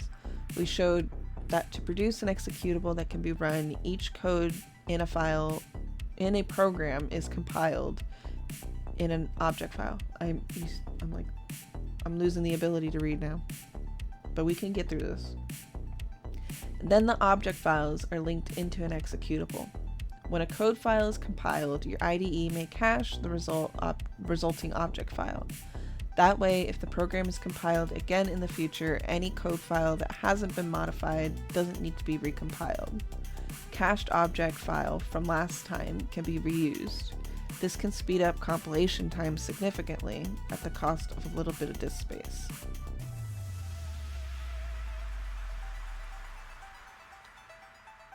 Give me a minute to absorb that.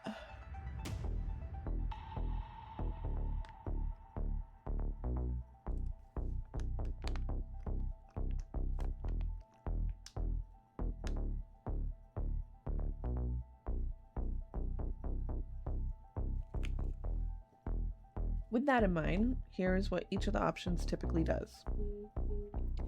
Build compiles all modified code.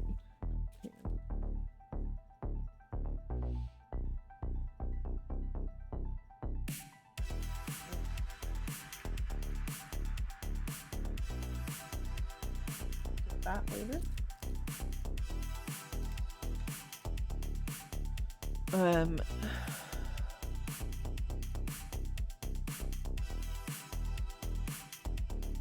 With that in mind, here's what each of the options typically does. Build compiles all modified code files in the project or workspace solution, and then links the object files into an executable. If no code files have been modified since the last build, this option does nothing. What? Compiles. See, now I'm like losing the ability. Let me see table of contents real quick. If I've got like 2 more to do, I can do it. 13! Whew.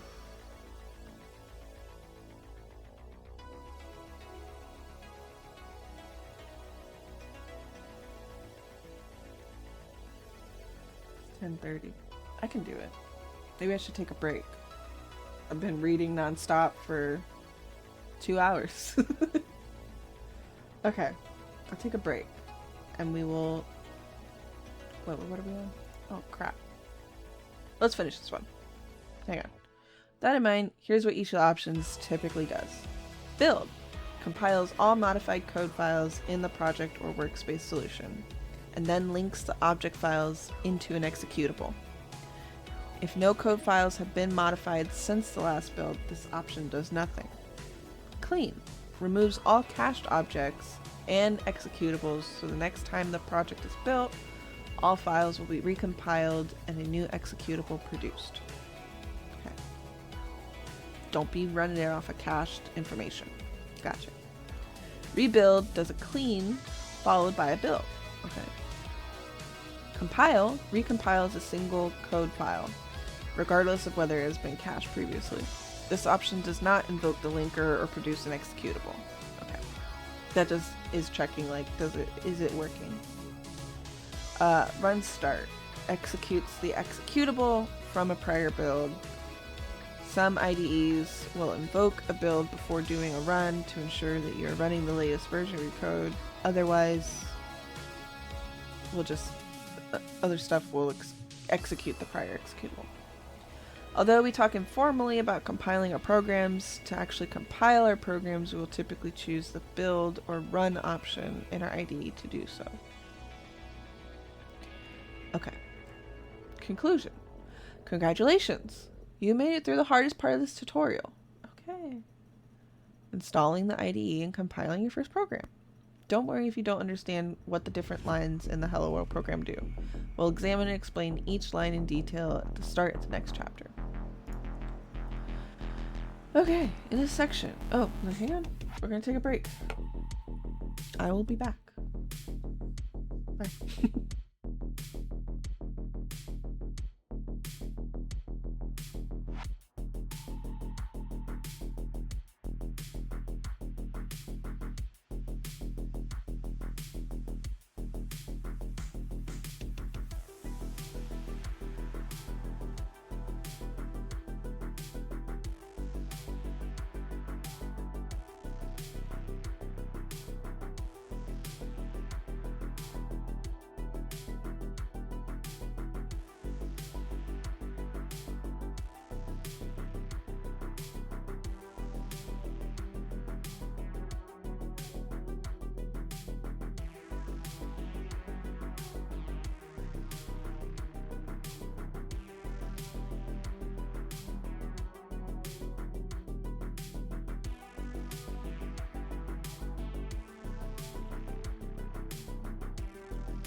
Back. We've got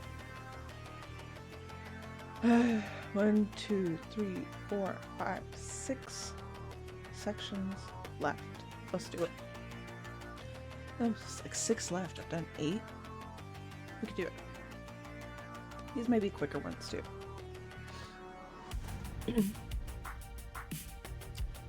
A few common C++ problems.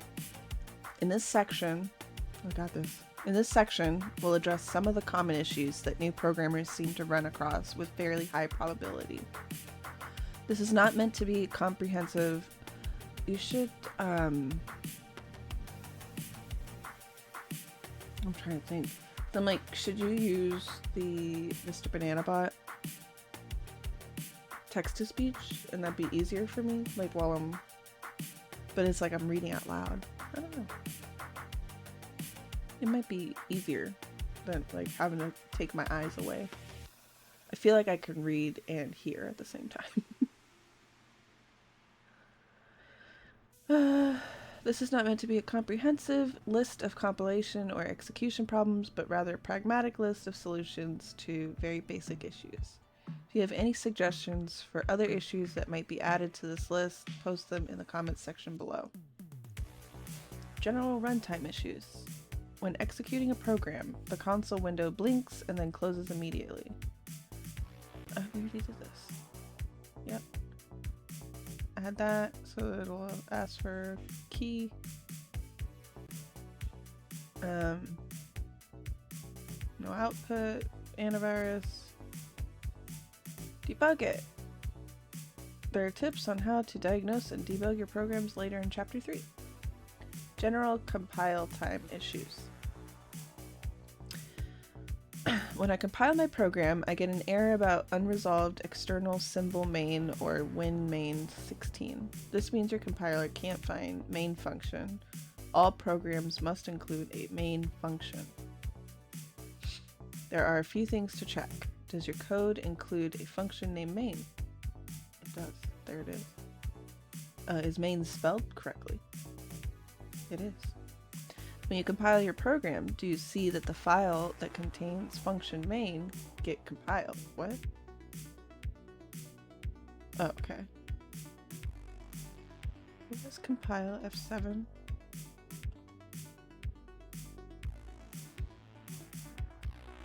Really, it didn't say anything about... Wait, what do you mean 0 succeeded? Did I ruin something?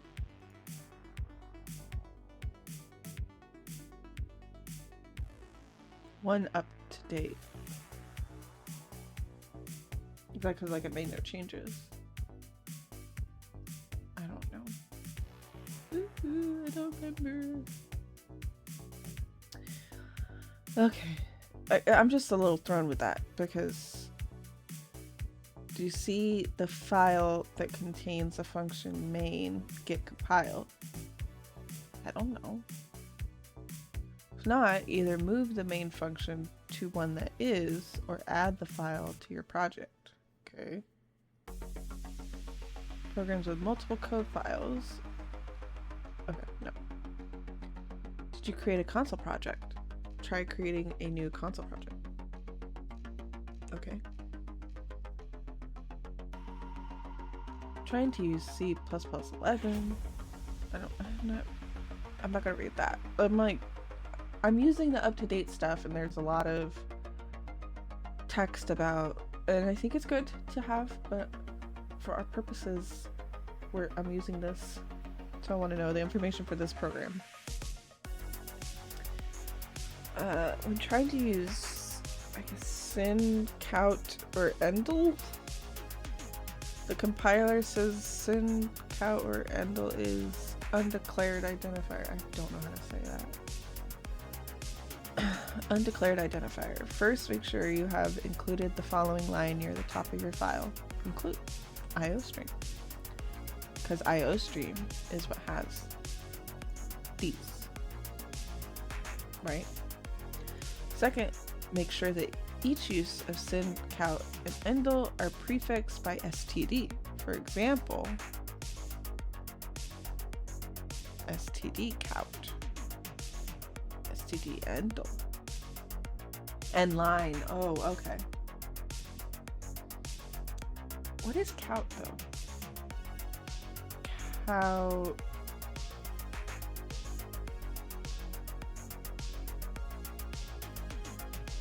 What would STD stand for? State, no.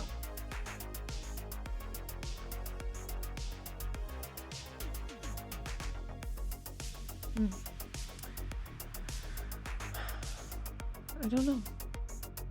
I can't think of what that could stand for. I hope it'll tell me. If this doesn't fix your issue, then it may be that your compiler is out of date, the install is corrupted. Okay. When trying to use the endl to end a printed line, the compiler says that end1 is an undeclared identifier. Make sure that you do not mistake the letter lowercase l in endl for the number 1. Endl is all letters. Make sure your editor is using a font that makes clear the differences between the letter lowercase l, uppercase I, and the number 1. Also, the letter capital O and the number 0 can easily be confused by non-programming fonts. When compiling my program, I get a no new line at the end of file error. The C++ standard requires that all source.cpp files end in a new line. What? It's silly, but it is what it is. Go to the bottom of your source file and hit enter, save, and recompile. What?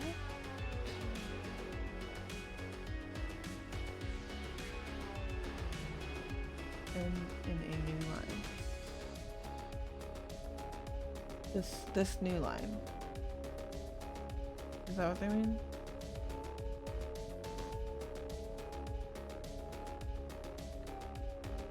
Hit enter, save. Oh, I didn't have one. It didn't seem to care, right? Or is this? This is the new line. Like it wants. I don't understand. Well, we know if we get this to go to the bottom, hit enter, save. This song is kind of spooky. Visual Studio issues. Compiling with Microsoft Visual C++, you get a C1010 fatal error. The error message like fatal error, C1010, unexpected end of file while looking for precompiled header directive. Unexpected end of file while looking for precompiled Header directive. Okay. This error occurs when the Microsoft Visual C++ compiler is set to use precompiled headers, but one or more of your C++ code files does not include stdafx.h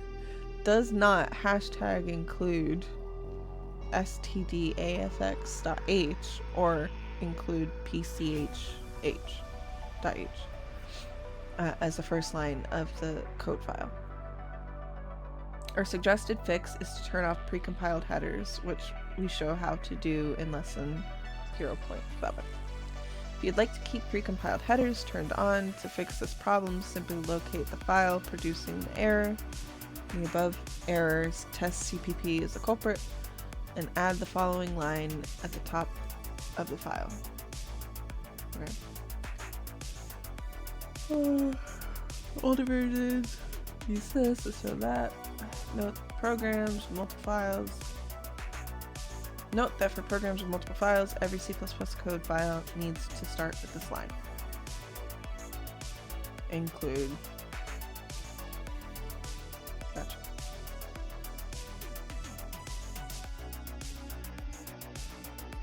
Visual Studio gives an error.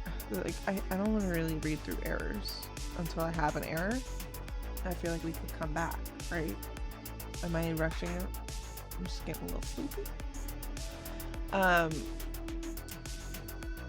find or open the PDB.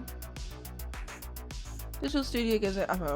Visual Studio gives an error like error unresolved external symbol referenced in function.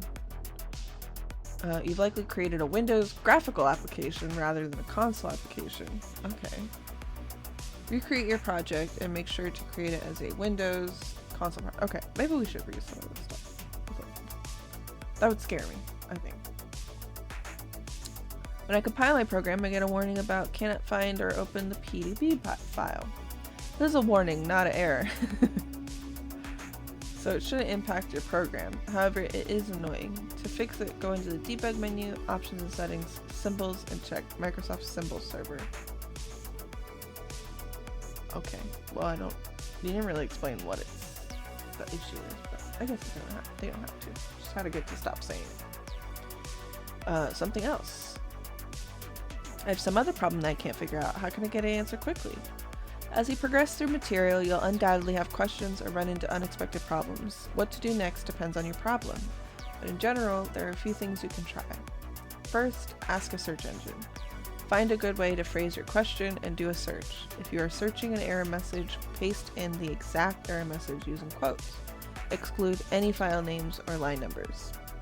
Odds are someone has asked the same question and there is an answer waiting for you. Second, ask an AI like ChatGPT via Bing. Okay. Start your question with in C++ to get a C++ specific answer. Some ideas for things you can ask for. An explanation of some concept. In C++, what is a local variable? The difference between two things. C++, what is the difference between a pointer and a reference? A demonstration of a concept. In C++, write a short program that adds two numbers. Note that AIs may return inaccurate or outdated information, and the programs they write will probably not follow modern best practices. If the above fails, ask on a Q&A board. There are websites designed for programming questions and answers like Stack Overflow. Try posting your question there. Remember to be thorough about what your problem is and include all relevant information like what OS you're on and what IDE you're using. Okay. Configuring your compiler. Build configurations. Build configuration, also called a build target, is a collection of project settings that determines how your IDE will build your project. Collection of project settings that determines how your IDE will build your project. Build configuration typically includes things like what the executable will be named, what directories the IDE will look in for other code and library files, whether to keep or strip out debugging information, how much to have the compiler optimize your program, etc. Generally, you'll want to leave these settings at their default values unless you have a specific reason to change something. When you create a new project in your IDE, most IDEs will set up two different build configurations for you, a release configuration and a debug configuration. Okay. The debug configuration is designed to help you debug your program and is generally the one you will use when writing your programs. This configuration turns off all optimizations and includes debugging information, which makes your programs larger and slower, but much easier to debug. The debugging configuration is usually selected as the active configuration by default. We'll talk more about debugging techniques in a later lesson. The release configuration is designed to be used when releasing your program to the public. Oh. I understand now what we're talking about. Okay. This version is typical, because I was just like, what is debug config? What are we configuring? What do you mean? This version is typically optimized for size and performance and doesn't contain the extra debugging information. Because the release configuration includes all optimization, this mode is also useful for testing the performance of your code. I love that. When the Hello World program was built using Visual Studio, the executable produced in the debug configuration was 65 kilobytes, whereas the executable built in the release version was 12 kilobytes. Okay. The difference is largely due to the extra debugging information kept in the debug build. Although you can create your own custom build configurations, you'll rarely have a reason to unless you want to compare two builds made using different compiler settings.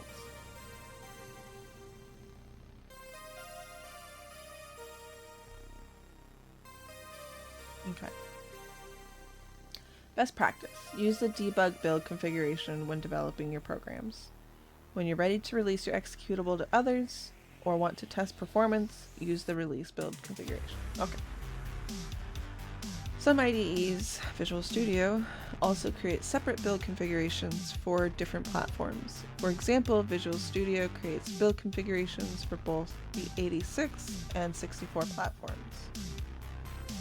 Switching between build configurations. Oh, okay. Oh, we're learning the program. For Visual Studio users, there are multiple ways to switch between debug and release in Visual Studio. Easiest way is to set your selection directly from the solution configurations drop-down in the standard toolbar section. Oh, you can't see it. There's a little drop-down. Debug, release, and configuration manager. Excuse me.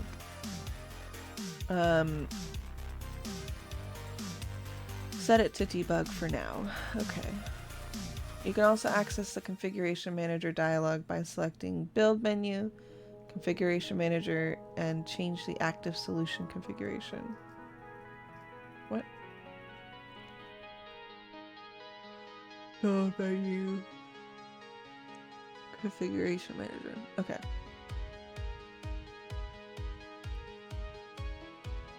So, to the right of the Solutions configuration dropdown, Visual Studio also has a Solutions platform dropdown that allows you to switch between 86 and 64-bit platforms. Oh, yep, there it is. Okay.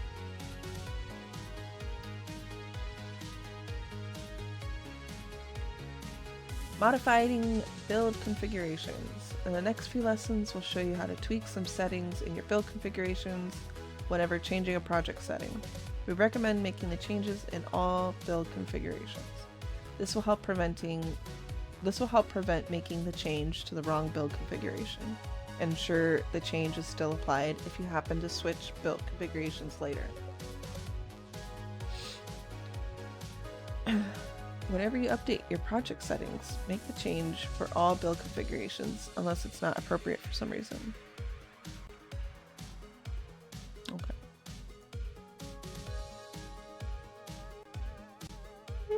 Okay, so sleepy now. How many do I got? Okay.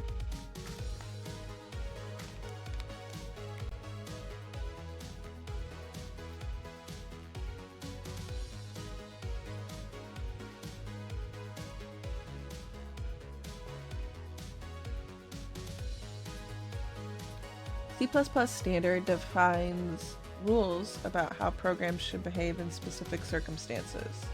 And in most cases, compilers will follow these rules. However, many compilers implement their own changes to the language, often to enhance compatibility with other versions of the language, C99, or for historical reasons. These compiler-specific behaviors are called compiler extensions. Writing a program that makes use of a compiler extension allows you to write programs that are incompatible with the C++ standard. Programs using non-standard extensions generally will not compile on other compilers that don't support those same extensions, or if they do, they may not run correctly. Frustratingly, compiler extensions are often enabled by default. It's particularly damaging for new learners, who may think some behavior that works is part of an official C++ standard, when in fact the compiler is simply over-permissive. Because compiler extensions are never necessary, and cause your program to be non-compliant with C++ standards, we recommend turning compiler extensions off. Okay, and show me how to do that. Disable compiler extensions to ensure your programs and coding practice remain compliant with C++ standards and will work on any system. Love that. Disabling for Visual Studio users. To disable compiler extensions, right-click on your project name in the Solution Explorer window. Okay, right-clicked. Then choose Properties. Okay. From the project dialog, first make sure the configuration field is set to all configurations. What? Okay. Configuration, all configurations. C++, language, conformance mode. Yes, permissive. No. Oh, I just double clicked it and it changed it.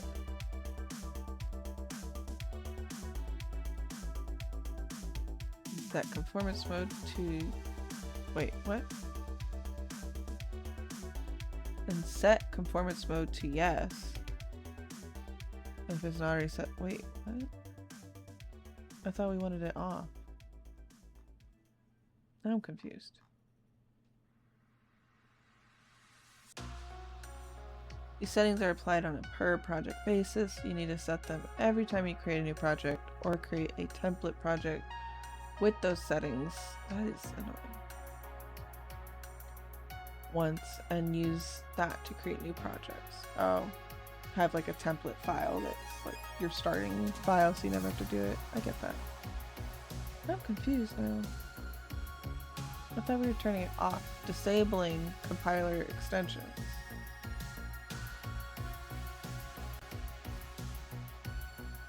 Oh, it looks just like this. Properties, and then all configuration.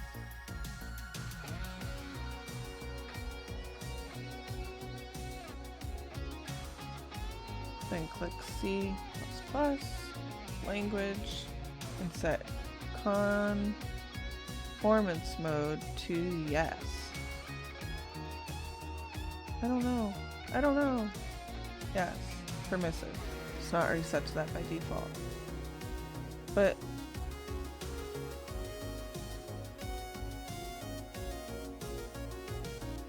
enables or suppresses conformance mode.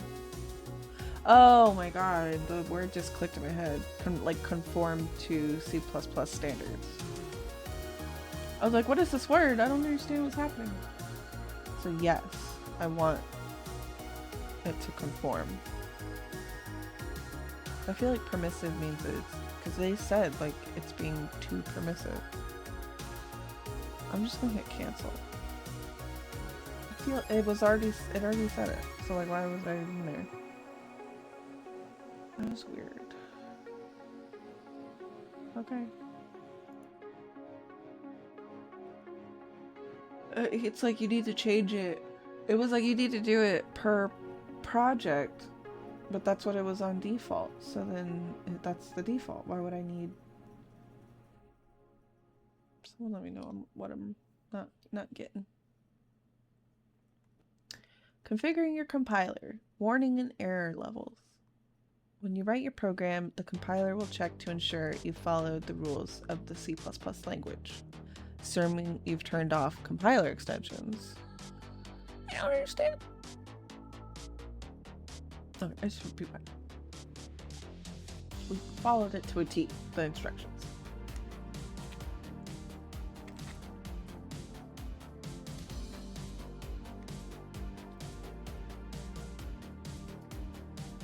If you have done something that definitely violates the rules of the language, the compiler is required to emit a diagnostic message, often called a diagnostic for short.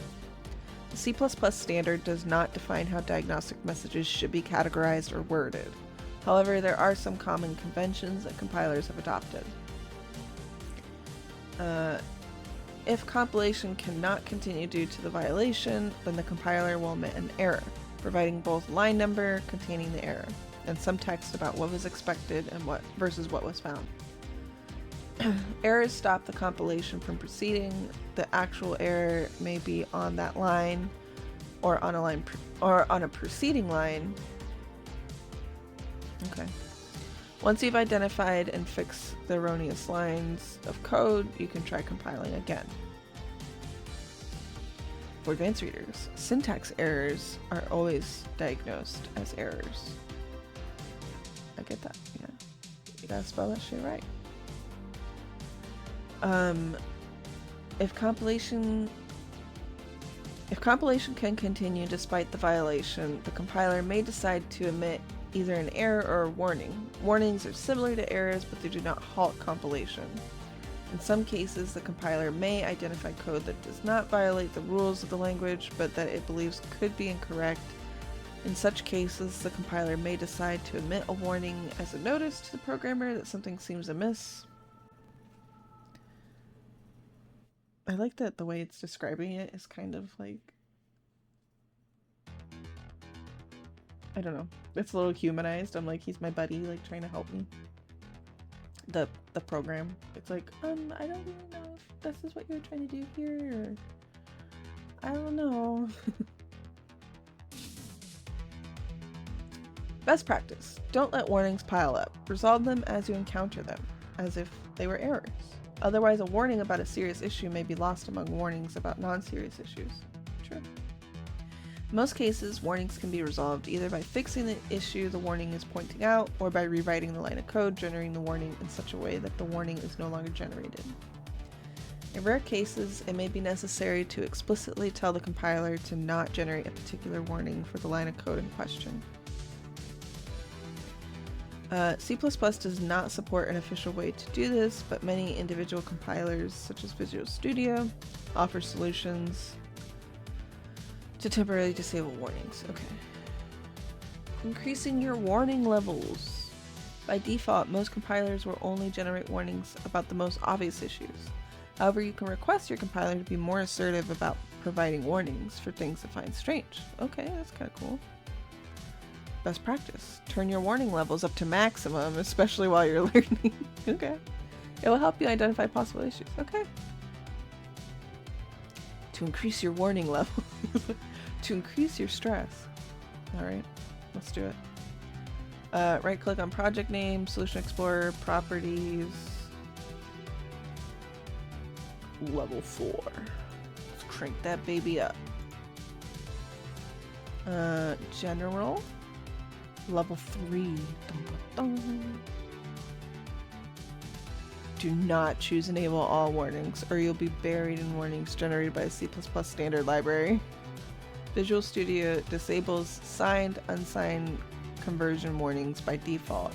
Those are useful, so if you are using Visual Studio 2019 or newer, let's enable those. Okay. Set warning to level 4. Okay. 4. And then command line tab.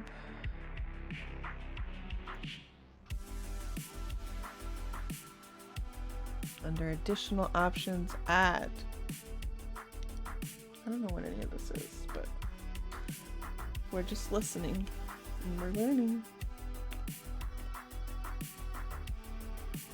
365.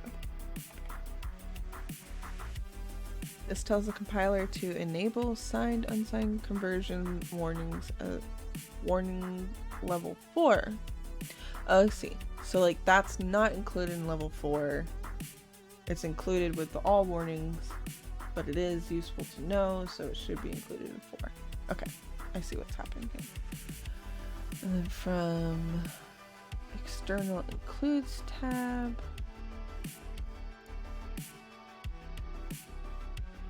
set the external header warning level to level 3.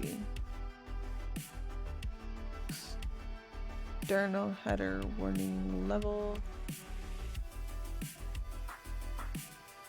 3. This tells the compiler to compile standard library headers at warning level 3 instead of 4, so that compiling those headers doesn't trigger this warning. Okay. The external includes tab isn't shown in the graphic above, but appears in view. Okay. That's fine. It's good now, I guess. Treat warnings as errors. It is also possible to tell your compiler to treat all warnings as if they were errors, in which case the compiler will halt compilation if it finds any warnings. This is a good way to enforce the recommendation that you should fix all warnings if you lack self-discipline, which most of us do. Best practice, enable treat warnings as errors. This will force you to resolve all issues causing warnings. Should do that.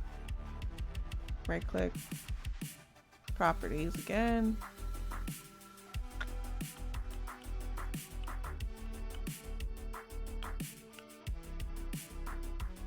From the project dialog, make sure the configuration set to all configurations.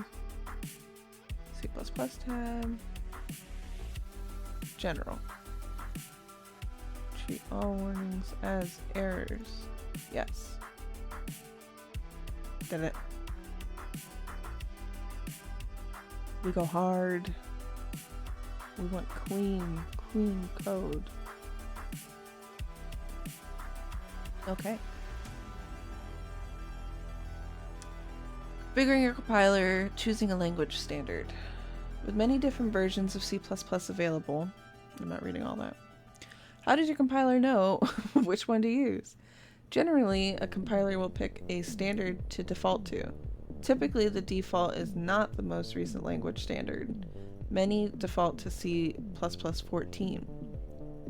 Which is missing many of the latest and greatest features. Okay. If you wish to use a different language standard, and you probably will, you'll have to configure your IDE compiler to do so. Code names for in-progress language standards. Finalized language standards are named after the years in which they were finalized. C++ 17 was finalized in 2017. However, when a new language standard is being worked on, it's not clear in what year the finalization will take place.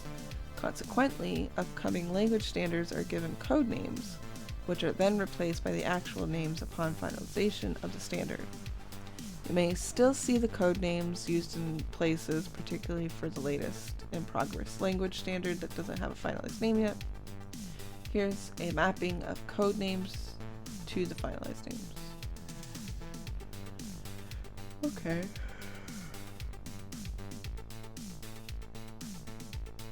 Oh, intended, not finalized yet. Okay. Yikes. Okay. For example, if you see C++ 1z, this is synonymous with language standard that became C++ 17. Because C++ 26 is not finalized name yet, it is often called C++ 2c. As an aside, C++ 11 has codename C++ 0x because it was originally expected to be finalized before 2010. Okay. Which language standard should you choose? I don't know. In professional environments, it's common to choose a language standard that is 1 or 2 versions back from the latest standard. If C++20 were the latest version, that means C++14 or 17. This is typically done to ensure the compiler makers have had a chance to resolve defects, and so that best practices for new features are well understood. Where relevant, this also helps ensure better cross-platform compatibility, as compilers on some platforms may not provide full support for newer language standards immediately. For personal projects and while learning, we recommend choosing the latest finalized standard, as there is little downside in doing so. Yeah, I should learn the newest one. It's not like I have to catch up or update. Okay, I like that. Tip: many compilers offer experimental or preview support for features from the upcoming non-finalized language standard. Your IDE may offer this as an option in the setting where you configure your language standard, or you may be able to enable it manually using the upcoming language standard's code name. Support for features from non-finalized language standards will be incomplete and possibly buggy. Gotcha. Author's note: this website currently targets the C++17 standard, meaning our lessons and examples assume your compiler is C++17 capable. Some C++20 and 23 content is available for those with compatible compilers. To take full advantage of the lesson content, we recommend using the latest language standard your compiler supports. If your compiler doesn't support C++17, we recommend updating to one that does, or consider using an online compiler that supports C++17 or newer while learning. At the end of this lesson, there is a test program you can run to see what language standard your compiler is using. Okay, yay. A reminder: when changing your language standard or any other project setting, make the change to all build configurations. You know, it keeps saying that and I don't know what it means. They're like, don't make sure you do all build configurations. When changing your language.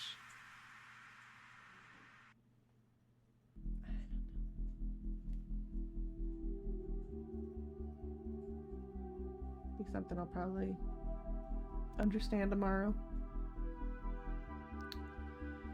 Setting a language standard in Visual Studio. As of the time of writing, Visual Studio 2022 defaults to C++14 capabilities, which does not allow for the use of newer features introduced in 17 and 20. To use these newer features, you'll need to enable a newer language standard. Unfortunately, there is no way to do this globally. Oh no, you must do this on a project-by-project basis. Warning: with Visual Studio, you will need to reselect your language standard every time you create a new project. Okay. To select a language standard, open your project and go to Project Menu. This is annoying. Why is there no way to do global settings? I need this every time I open it. Your application's name. Language. Okay. Properties, language,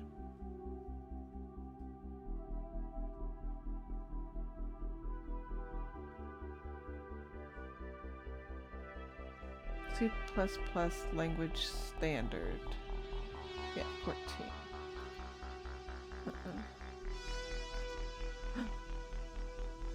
Should do.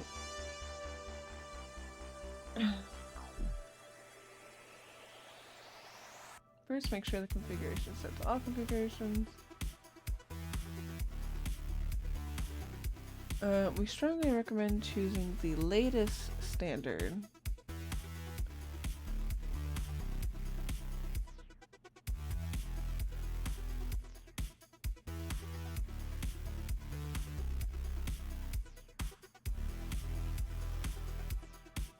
Which will ensure you can use as many features as your compiler supports. Make sure you're selecting the language standard from the drop-down menu. Don't type it out. Um,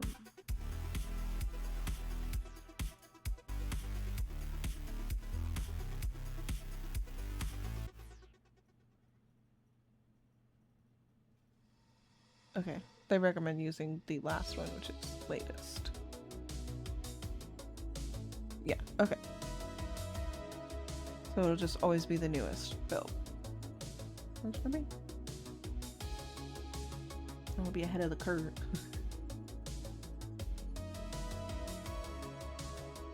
Okay, not doing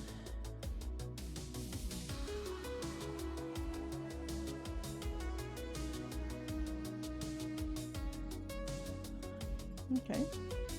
Exporting your configuration. Having to reselect all of your new settings options every time you create a new project is burdensome. Fortunately, most IDEs provide a way to export your settings. Okay. This is typically done by creating a new project template with the settings you want and then selecting that project template when you create a new project. Okay, well, I don't want to do this right now. Right? Like, I need to export that. Right?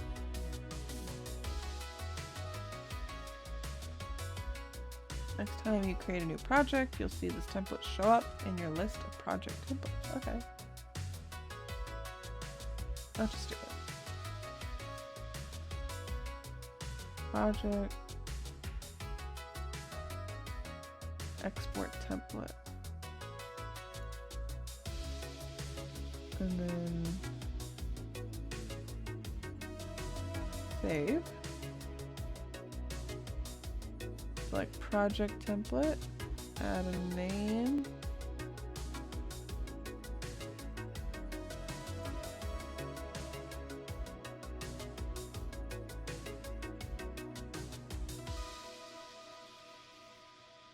Finish. Okay, what did it? Yay!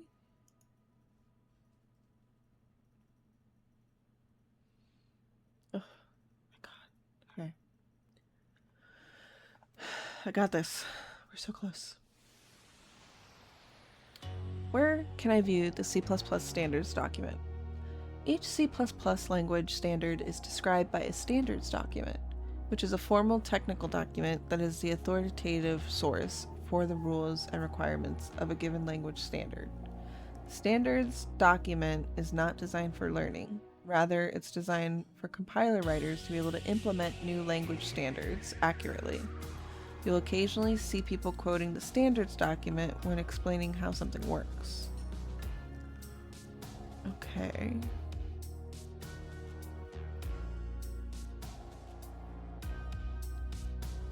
The approved C++ standards document for a given language standard is not available for free. Oh. There is a link to purchase the latest standard here. When a new language standard is being developed, draft standard documents are published for review. These drafts are available online for free. The last draft standard before the approved standard is generally close enough to the official standard to use for most purposes. Okay, well that's nice. Compilers often have incomplete support for new language features. Even after a language standard is finalized, compilers supporting that language often still have missing, partial, or buggy support for certain features. If you attempt to compile a program that should compile but mysteriously won't, it's likely because of one of two reasons. Your compiler is configured to use an older language standard that doesn't support the features you are using. Try selecting a newer language standard and compile your program again. You can use the program in the next lesson, to validate that you have configured your language standard selection correctly. The version of the compiler you're running may have missing, partial, or buggy support for a feature you are using.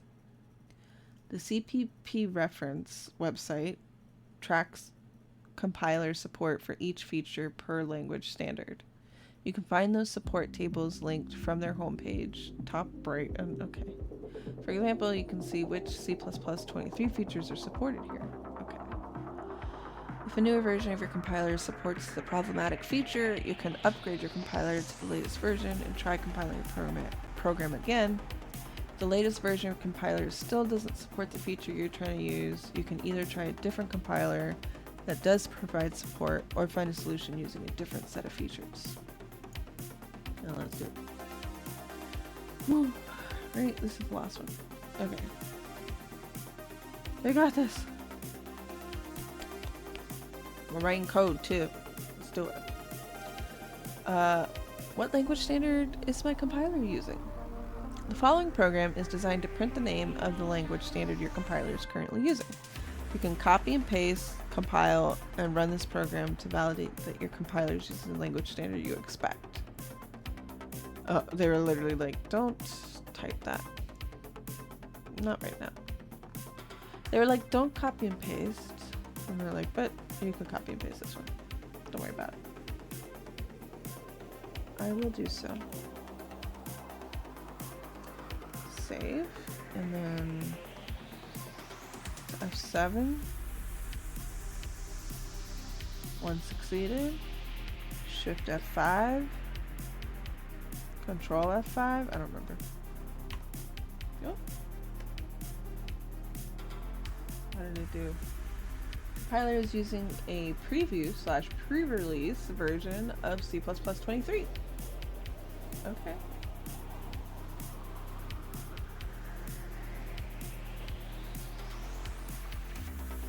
I like that. That's what it should do. See, that'll be a problem if I don't close that and I just click away and then I'm like, okay, let me keep reading. Okay. It worked. It's fine. Oh, okay. Well, this is the last one. Okay. We got this. Author's note. If the above program doesn't work, your compiler may be non-conforming. If you're using a popular compiler, and this is the case, please leave a comment below with relevant information. So they're like, this should work. If it doesn't work, it's you. If this program prints something other than what you're expecting, check your IDE settings to ensure that your compiler is configured to the language standard you expect to see. For more information on how to do this for some of the major compilers, make sure there are no typos or formatting errors. Some compilers require setting the language standard for each project rather than globally. So if you just create a new project, this may be the case. Your compiler may not even be reading the configuration file you're editing. We see occasionally reader feedback on this with VS Code. If it seems like the case, please consult documentation for your compiler. Oh, that was 3 hours of just talking. I think I got it in me to do that, the talking. But I'm sure as we get going, there'll be a lot more typing. I'm ready. We're gonna start on 1.1. Okay. Let's find someone to read. I'm very, very proud of that. That was some effort. Alright, who do we read? I'm a little tired now. I'm like gonna crash. I'm a little tired. I'm very tired now.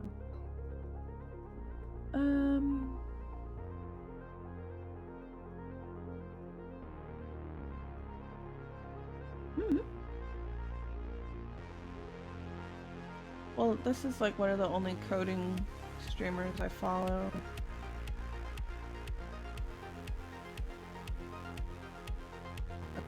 So yeah, we're just gonna... It's Coding with Strangers. I felt like it's like a similar vibe. It's like... I always forget how to do it. Raid. Oh, also, this works now. This works. That's exciting. Although I need to update that because, like, I don't care about Twitter anymore. Honestly, I really should just be the website and Discord, I think. I think that was it that I fixed. I think that was it. But yeah, this was fun. I feel like I mostly was just reading how to install a program, but I did learn a lot of the basics. Honestly, like solution, that was throwing me for a bit, and I understand it now. There's a long way to go. So let's start this raid. Yeah, I don't know when I'll be back. I'd like to say Friday. I do want to play some Silent Hill. But yeah, I hope you guys enjoyed this. If it was just relaxing or you learned something, I don't know. Bye.